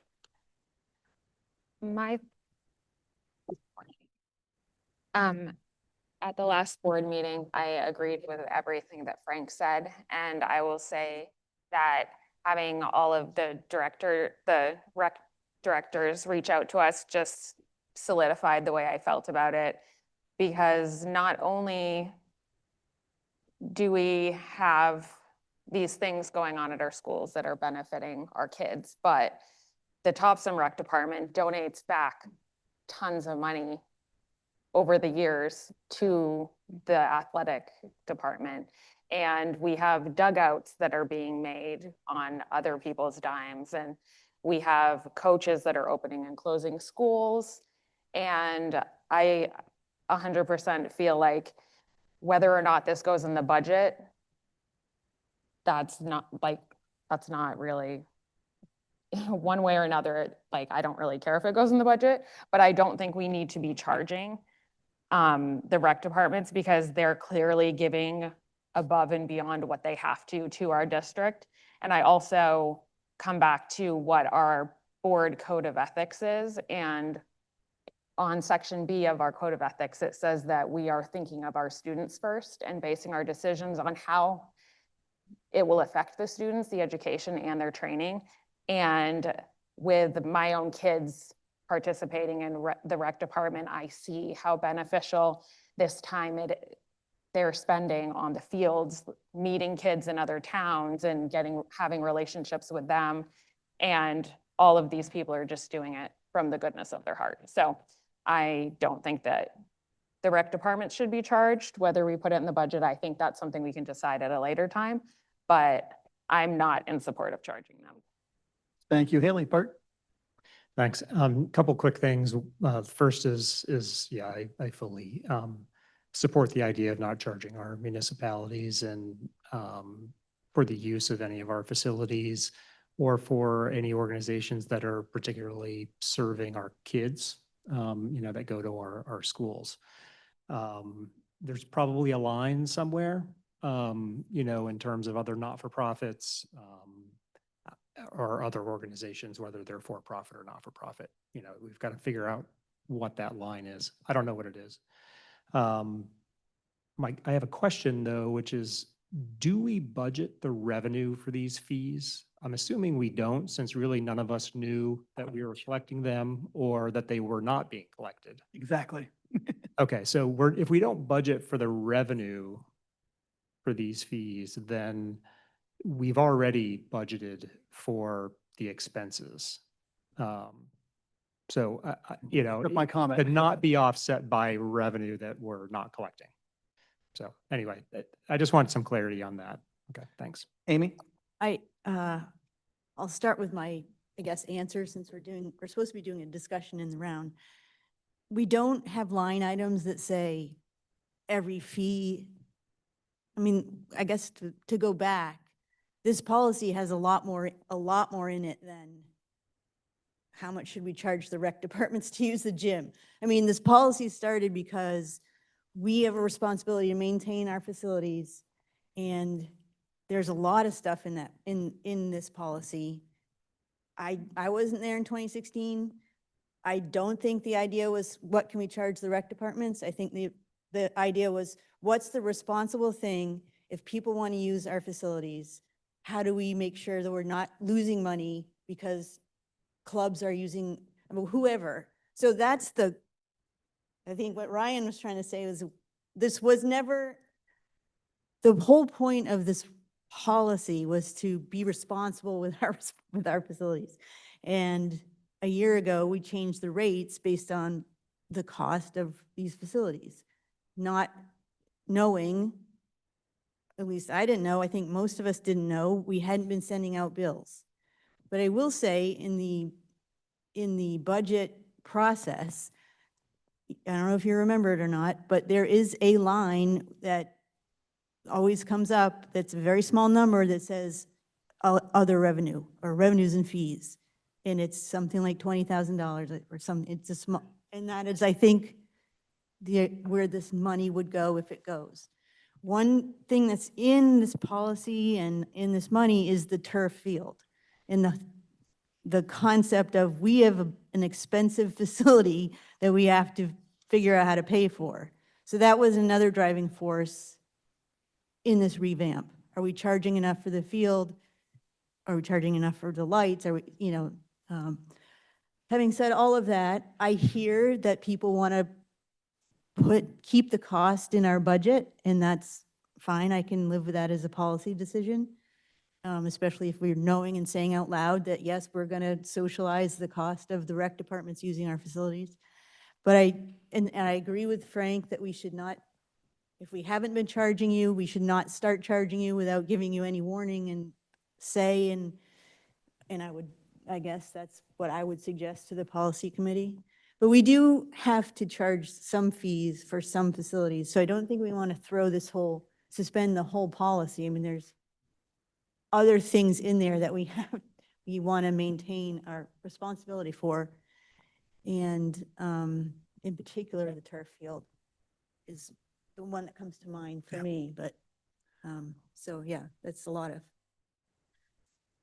I see Ryan wanted to weigh in on that. Well, actually, I have a suggestion, and I don't know if it would not be a motion because. Let's not, so when we were about motions, we'll end up workshopping any motions you want to take out of it. But since we don't usually make motions in committee, I think we just stick to our usual committee practice. But if you have a thought on a motion, you want to sit on that for 1 second? Yep. Just want to respond to a couple things that have come up. So yeah, I feel comfortable speaking for the policy committee, because I was the chair of the committee when the most recent revision was done in spring of 2025. Gosh, I can talk words. We did not know these fees were not being levied. That was not clear. Our conversation would have been very different if it was about the lack of compliance with the policy. I think it's safe to say the administration did not know the degree to which these fees are not being levied, right? So I do think the conversation would have been very different had we known that. But I think the understanding was that the district's practice were in line with policy, and that is not the case. And I personally, speaking only for myself as an individual board member, I agree with everyone who has said our policy should reflect the practice in this regard. I don't need to be convinced. That's already where I'm at. Some things for us to maybe think about, and this is in line with what Amy was saying, is I think this is me as the policy chair asking questions that they'll maybe lead the policy chair's discussion in the October meeting, for which this is already on the agenda. Do we care about hard costs? Hard costs are things like the lights on the field at night, which is like electrical fee that we would not otherwise be incurring. It might incur wear to the turf field, since the turf field wears differently. It would incur staff that's necessary. And it sounds like staff is rarely, if ever, necessary. But would we want to think about those? Again, the current practice is a little nebulous there. So I think that's something we need some further information from the administration to weigh in on. But that's a question I'd be curious how the board felt about that. And then I think I just want to call attention to, I think we'll need to be careful consideration will need to be put into if we do want to exempt non-municipal charitable organizations who have been exempt up until now. And I'm not saying I disagree with that, but coming up with categories that can be fairly applied is going to be important. Because right now, there is no documented process by which a charitable organization ends up getting exempted. Our policy has a fee that has, again, the fee has changed, the policy bucket has not. I do want to make sure that we're able to be fair with whatever this is.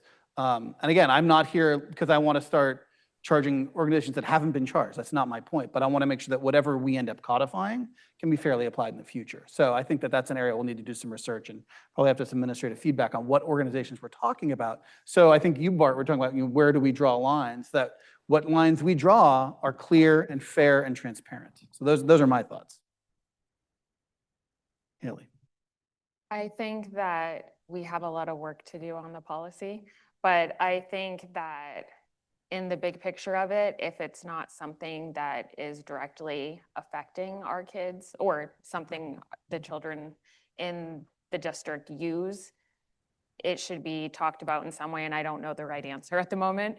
But like adult education classes, obviously they're not using the field and things, but they're renting, or I assume renting classrooms.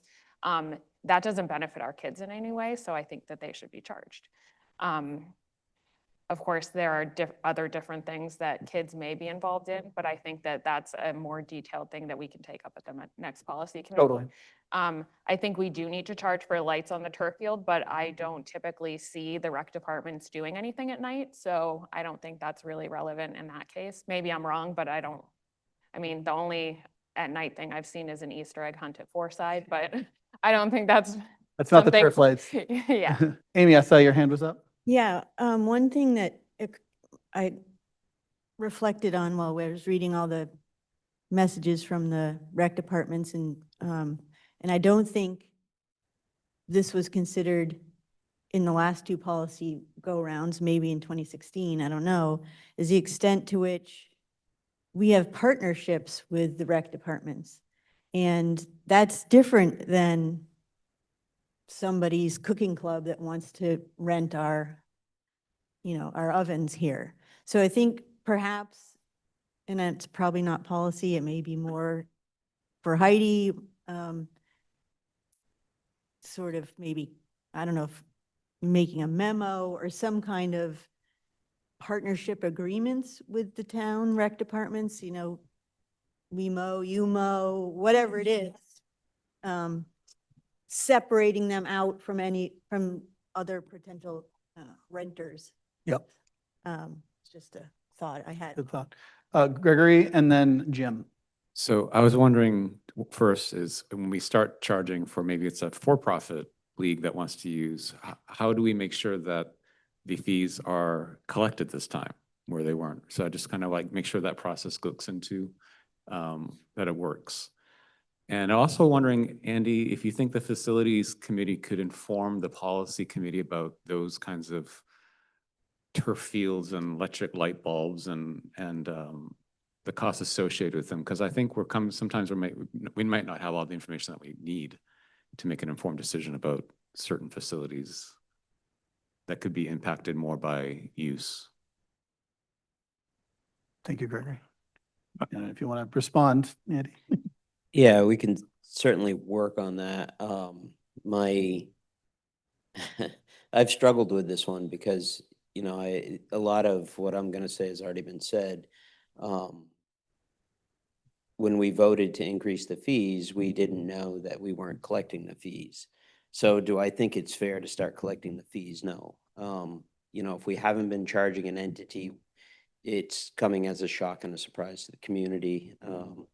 So, you know, I support the pause. I also support, like, you know, okay, we really need to take a hard look at, you know, who gets charged, I guess. And so I like Gregory's thoughts about, you know, I like everybody's thoughts, but Gregory struck me on the, you know, we're supporting our communities in some way, shape, or form with the facilities here.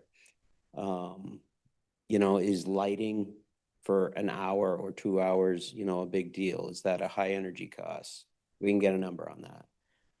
The turf fields, that always comes into question, how much the turf costs. I do think that some money is being set aside, you know, to deal with that maintenance. I think the replacement cost is going to be a bigger question, so we can bring that forward also. I think those numbers can easily be grabbed, but, you know, if somebody's turning a light bulb on in a classroom, you know, the heat's already there for the most part. You know, the fancier facilities, you know, they come on and off, you know, on timers and stuff, but I don't think those are the biggest costs. The biggest cost is just having the building and keeping the building running. So, you know, I'm trying to, like, do the math in my head, and it's driving me nuts because you know, I think the benefit to the community is much larger than the actual cost of the facilities themselves and running them, because that's in our budget, just to have them here and deal with them. But I mean, we all know that there's a revenue, you know, shortfall to take care of the buildings the way they need to be taken care of. And that's not going to be collected from, you know, fees we're going to pick up from charging outside entities to use the facilities. So I'm an advocate for community support, to use our facilities, to benefit the communities as well. You know, and what I'm hearing, what I'm understanding is that we just need to educate the public better on what that impact is in the budget. You know, when we talk about budgets annually, and we go through these scenarios that, yes, we need to say, hey, we're supporting the community beyond just student academics. These are all the other things that we do, and see if we can put some numbers to that, or, you know, some positive press to that. So that's kind of where my head's at. We just need to educate everybody better on what that means. So. Jim had his hand up earlier. Yeah, understanding that the core, and this is going to be me wandering a bit, that the core is about the fees, but I would sincerely hope that this conversation is not, and it's wonderful to see people here, the number of times, and Pam, you mentioned that you watched one of the board meetings. That's encouraging me. I always wonder, in fact, do we have any sense of numbers? Do we know how many people are watching this? It's a question we could ask Nick, for sure. That would be interesting to know. But how do we, to a degree, codify two things? Hudson, you've mentioned what's going to be an incredibly complicated, where are the boundaries between community, but town recreation at town meeting, voted for, funded through town meeting, have that clear support. And how do we build a recognition in some way of the value of those opportunities in the classroom? A student who learns teamwork playing on a soccer field or on a basketball court, and that can be leveraged in a chemistry classroom or in a third grade classroom. would go back to, and this is me being fluffy, but how do we leverage this as a time of opportunity to literally turn this from being, a argument to how do we do this better? How do we learn going both ways with the end goal of making things better for the kids, for the future, for our communities? Thank you, Jim. That was pretty succinct, Jim. You didn't wander that much. See, Frank, true, you didn't wander that much at all. Frank? Yeah, so I just, we do need some information. We do need a line that does have to be drawn. But I remember sitting in the old high school when we were talking about building this building and being parts of those forums and talking about, well, what if we get this field, this fancy field, how are we gonna make sure that it gets paid for? Well, we'll have to budget through our normal budgeting process in order to make sure that we are able to take care of all of the facilities that we use within our community. And that's what the discussion was about how do we use this within our community. We have a partnership with the Orion. It's not solely ours, it's a partnership. Our rec departments are a partnership. Your soccer program is a partnership. We exist in a partnership. And the only way for us to actually work together is to work together to make sure that this comes through. I would make a recommendation to come out of this discussion that we not charge fees for the next at least 2 or 3 years until we can solve where that line is and describe it so that everybody is clear and that we have a policy that's functional for our district. Thank you, Frank. And Ryan's going to jump in a second. Ryan will be next this time, I promise. So yes, I just want to summarize a couple thoughts that I had about possible actions as we come out. Frank has sort of teed us up. I know Ryan's got some thoughts. So some actions we could recommend to the full board, which of course is us, but we can't vote in committee. We could vote to return to KF-R as passed in 2024 and to charge according to past practice, right? So use the fee schedule as it was passed previously and as it was written previously, and to make clear that we're only to charge organizations that would have otherwise previously been charged and to exempt organizations that would have been exempt for this current year. Again, the big thing is we want to be real clarity about the year that we're in. That's one thought. We could make that happen for 2 years or 3 years. I don't think Frank's, stop me if I'm wrong, Frank, I don't think your comment would be to suspend fees on for-profit rentals, but just the existing nonprofit structure. Is that your thought? Maybe depending upon who the service organization is, that might not necessarily be a nonprofit, but still is being part of our community as such. Adult education is part of our community. We do need to support them in some, so there are I'm sure there's a dividing line, but we don't know that yet. Yeah. So we have to make sure that we give us enough time to figure that out. Totally. So we could consider some action to suspend or revert a policy, and this is a procedure, but same use the blanket term policy here, and past practice. So we could do something along those lines.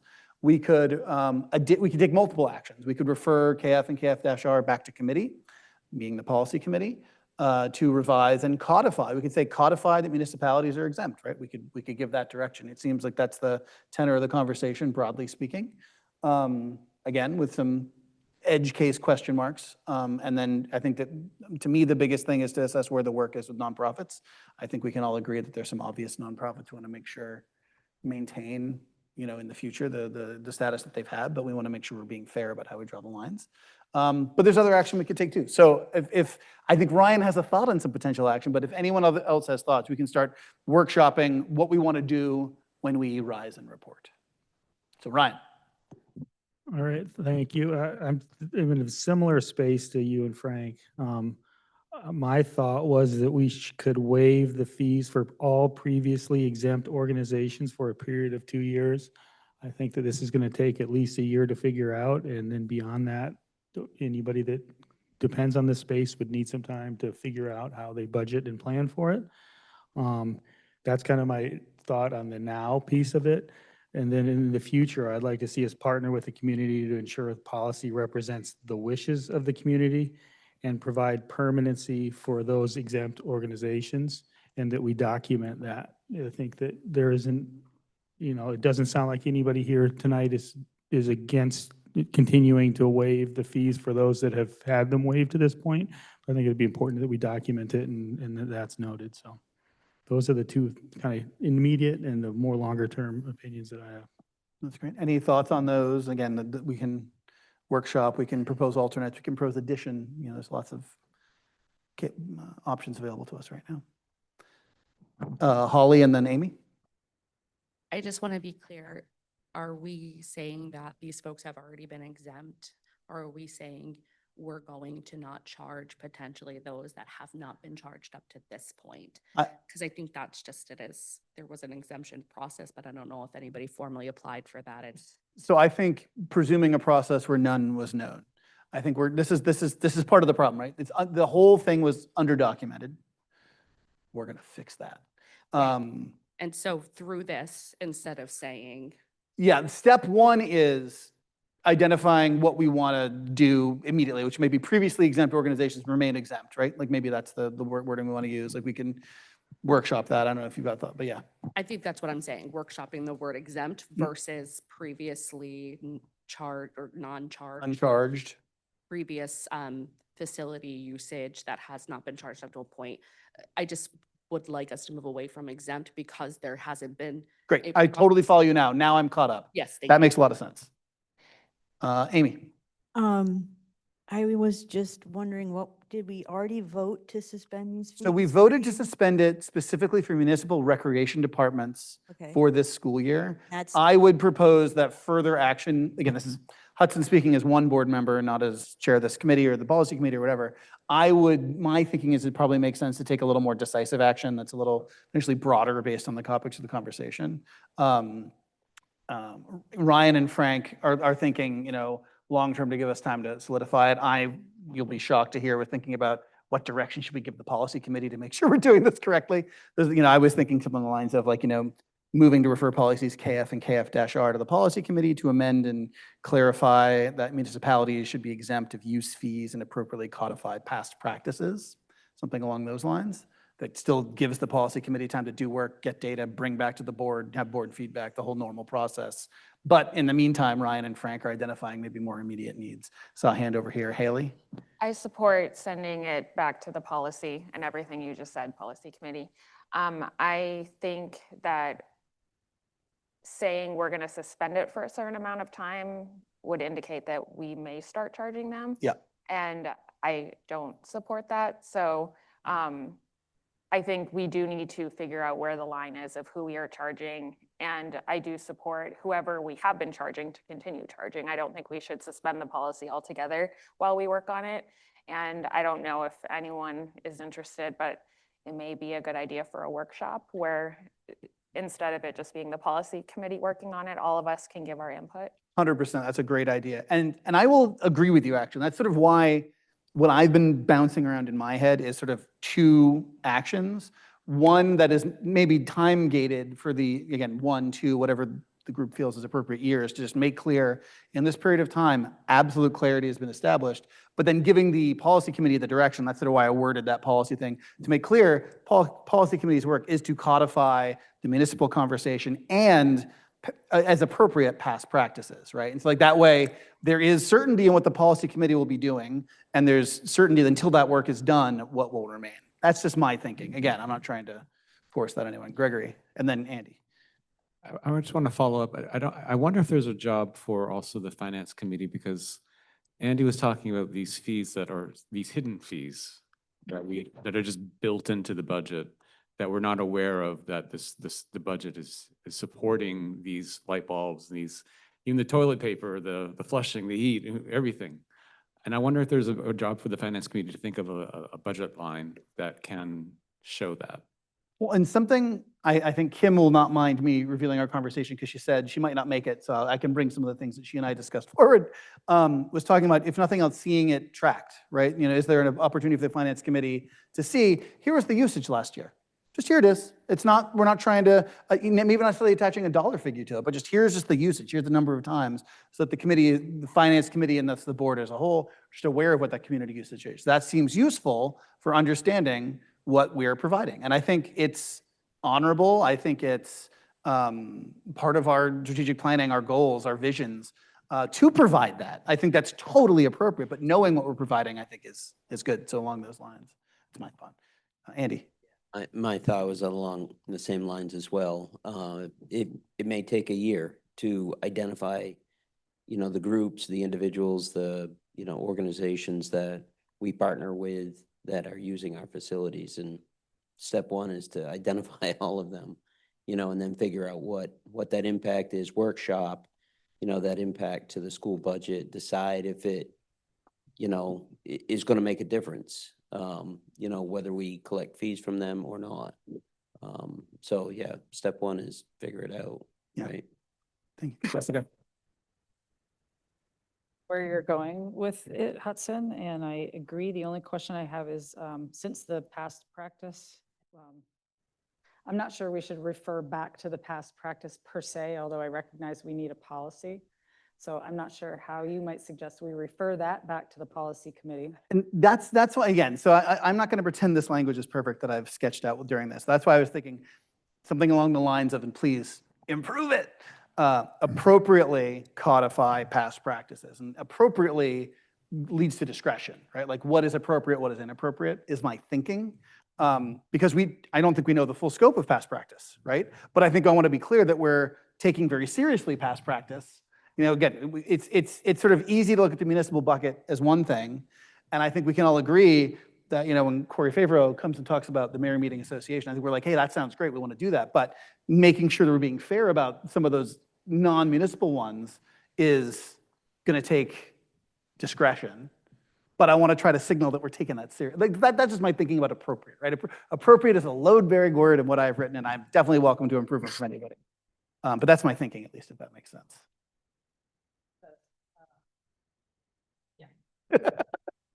I see Holly, well, Frank, then Holly, because I think Holly spoke last. Yeah, I like Bart's terminology, municipal, and anything in association with the municipal budgets, those that this should not be involved with this. What we clearly are talking about is that which falls outside it. But there are going to be cases, like Andy has said, who's using our facilities? And are they part of the community that that exists for us? So we want to be very careful, but we do need to delineate now something that can be able to move forward. Thanks. Holly? Are we able to suspend just the fee schedule within the policy? I think we can do whatever we want, as long as, I would say, as long as it's clear. I think our goal here is to be clear. Right. So I think we're trying to provide clarity and guidance. So my suggestion is short-term solution. We suspend the policy fee schedule as it stands in the current one, which I don't know the exact acronyms, but I think you folks know what I'm talking about. Long-term solution would be to send that exact policy back to the policy committee for review, which would include hopefully the data, over the next year, getting data, all the rest of it, which if possible, could then go to a workshop, then to board, or some variation of that in which policy, it goes back, it's reviewed. Does that? And so are you proposing, again, then this similar question I asked to Frank, this is the suspension of KF-R in all cases, including for-profit that have past been charged? or only in the cases of organization or activities that have not been charged in the past? Suspending the fee schedule for any folks that have a current arrangement with us that have not been charged up to this point.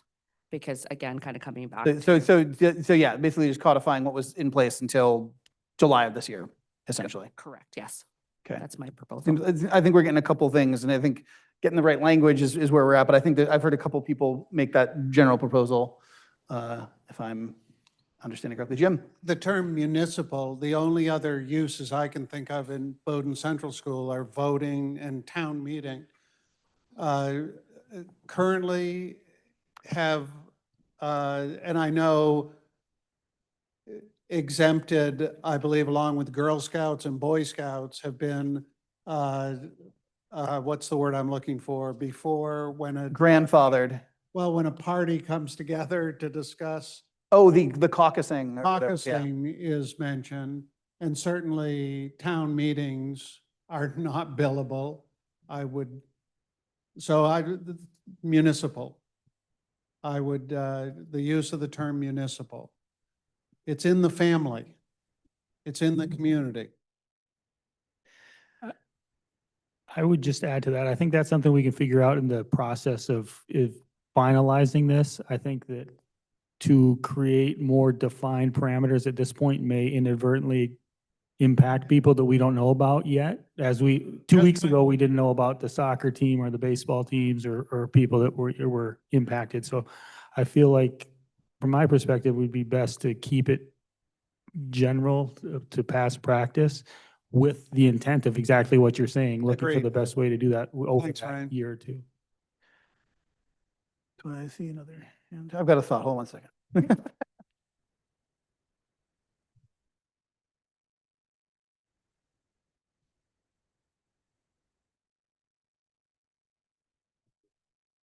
No, well, this is a good conversation. I don't regret that at all.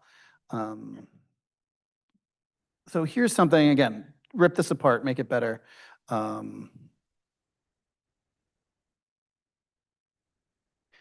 What if we go back, let me just check one date real quickly.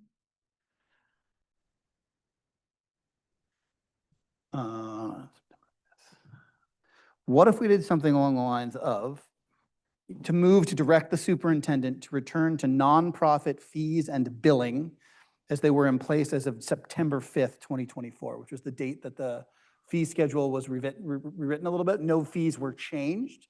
And so this reverts us back to a prior nonprofit fee schedule and whatever billing we were doing as of that date, which would capture, I think, everything that there are concerns about, right? There would be no changes as of over a year ago. And then an additional motion, which again, we'll continue to workshop. I sort of read you my current draft about what we're asking the policy committee to do to give clarity to the public, to the municipal governments, to the voters, to the clubs, what we're attempting to do. And again, because just watching 40 minutes of this conversation, I think anyone will get an idea that we are totally on board, right? I don't think anyone's telling me that we are not totally on board in supporting these organizations, whether they're municipal or not. We just need to make sure that the policy is correct and it can be readable by a board in 9 years when none of us are here, which was the problem that we've run into now, right? So I want to make sure that nobody needs to watch, or we can minimize the degree to which someone needs to watch this 45-minute conversation to understand what we will be doing. So that's my thought. Jessica says yes. So, Ryan. Can I make a motion that we rise up out So of this? let's wait 1 second. I will say yes in a second. Hold that. Hudson says no. Not a motion, that was so- a request. Well, I want to, let's get feedback on what we want to bring when we rise and report. I do think we're about there. I think Ryan is correct that we're basically there. So what if we direct the superintendent, so motion 1, direct the superintendent to return to nonprofit fees and billing as they were in place in KF-R as of September 5th, 2024, which is the previous revision. And billing as they were in place means what we would have billed or not billed. That is the intent behind that statement. That's motion 1. Motion 2, I think, would be to rescind the updated version of KF-R and return to the September 5th, 2024 version of KF-R, just so we put that in place, right? For clarity. And then a third motion to refer to the policy committee. Broadly speaking, thumbs up, thumbs down. Thumbs up. Okay, great. So we move. So give me thumbs up, thumbs down, or thoughts on we move to direct the superintendent to return to nonprofit fees and billing as they were in place as of September 5th, 2024. Great. We move. Sorry, I didn't write this one out. To replace KF-R with the version adopted. I'm writing this all down, Heidi, don't worry. On Hey, September. Just for clarity's sake, for everybody, that means that we're not charging anybody who hasn't been being. Correct. If you have been not charged, you will continue You'd not be charged. to Wanna be make not sure that That's charged. clear, because it. If you've got wording Clear. suggestions, No, no. Leave it the way that you've got it. I just want to make sure that everybody's clear that Yes. that's what that means. And I see Sean and I see Heidi, and I know they're listening, so. So motion 2, we move to replace current KF-R with the version adopted on September 5th, 2024. That will revert sort of all of our rates. That does sort of undo some work we did that I'm not saying I don't stand by, but I think we need to relook at all that work holistically as part of this process. So should not be considered a rebuke to any of the work that our administration did to help prepare those fees. I, as always, am deeply appreciative of the hard work our facilities, our superintendent, that everybody does, and we had 3 meetings about that, you may remember, but I think that in light of all this, we need to take a step back and reevaluate. So that would be motion 2, thumbs up. Thumbs down. Cool. I just have a quick Yes. thought. I love it. Yes, hands. It may be too hard to parse it out, but I know that there were lots of formatting changes that were made that were really helpful, actually. I know this is the problem is not all the numbers identically correspond to the new formatting. So we can't. So it's challenging. I won't say that it's impossible, but it would sort of require work. Yeah. Starting point. Yeah, I guess you'll have a good starting point for the next version. Yeah. Just changed it. Okay, never mind. I like where you're at. Take that back. I know. I'm not going to throw away that document. Let me tell you what. We're going to keep that because the formatting was better, right? Other than that, I see Gregory. I still would like to have a motion that directs the facilities committee to look at the impact of outside groups and put a number to it. And also to direct the finance committee to be able to have that in the budget that's recorded. It's just education. I think that's just promoting how the public supports the schools in a different way. What if we adjust that slightly to be we request the superintendent have report to the facilities committee, and that can be through Sean, through her designee, right? On the cost of usage, right? Now, again, that is essentially what they did to us in policy committee last year. Like those costs weren't made up. They reflected the work that they did to come together with that. So that's why I want to continue to, even if we're going to walk this back, I want to honor that work.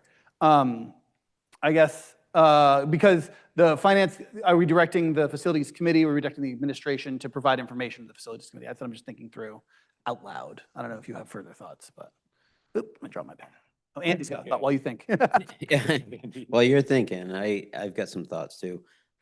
Hopefully our administrators, of the schools know, already have a good start on this list in their mind, and we can get work on that. Hopefully the list isn't, a barrier, but as far as the fees, we just need to know the entities that we've been charging and not charging, and and then that's going to be the hard work of the policy committee.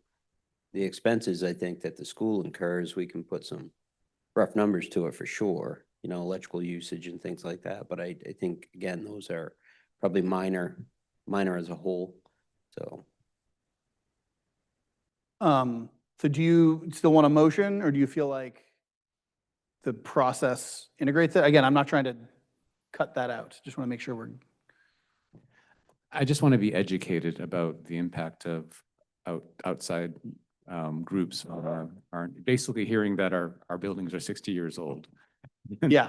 And they do have an impact. And so we are going to need support to help these buildings or build new buildings. I think this is a public relations plus positive way that we can say we need help. You use the buildings, we got to keep maintain them. So if we want to codify that in a motion,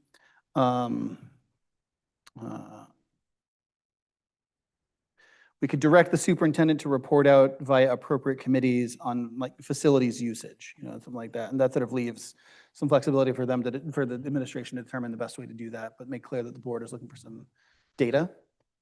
Thumbs up, thumbs down. I would quickly add to that. It sounds like he figured out a way to do that, but there will probably be other things we aren't thinking of now that we can bring up via other committees and make these requests at future points in time that are appropriate for each of those committees. Yeah, So, I think so. I don't think we have to capture them all now. Excellent. So right now we've got 4 motions we're looking to come out of with. I'd like to read them one last time and make sure that we're all feeling good. Sound good? So motion 1 would be to direct the superintendent to return to nonprofit fees and billing as they were in place as of September 5th, 2024. Heidi understands what we're saying? Excellent. Motion 2, we move to replace the current KFR with the version adopted on September 5th, 2024.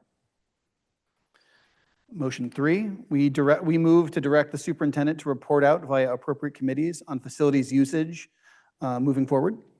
Thumbs up, thumbs down, notes, great. And then finally, we move to refer policies KF and KF-R to the policy committee to amend and clarify that the municipality should be exempt of fees and appropriately codify past practices. That work for folks? All right, if we're good with that, there's no comments anybody wants to make, I would entertain a motion to rise and report. Do we have a motion? I think now we have Ryan moves to rise and report. Do I have a second? Seconded by Bart. All those in favor? All right, we are now to rise and report. What that means is we're out of the committee as a whole. We're back in the regular meeting. Ryan is in charge, and I, as the chair of the committee, will report out when Ryan tells me to. Please report out on your findings. The committee of the whole has determined that we have 4 items of action we would like to take, and as our next agenda item to consider action arising out of the committee of the whole, I would like to propose them one at a time. Excellent. I move to direct the superintendent to return to nonprofit fees and billing as they were in place as of September 5th, 2024. Second.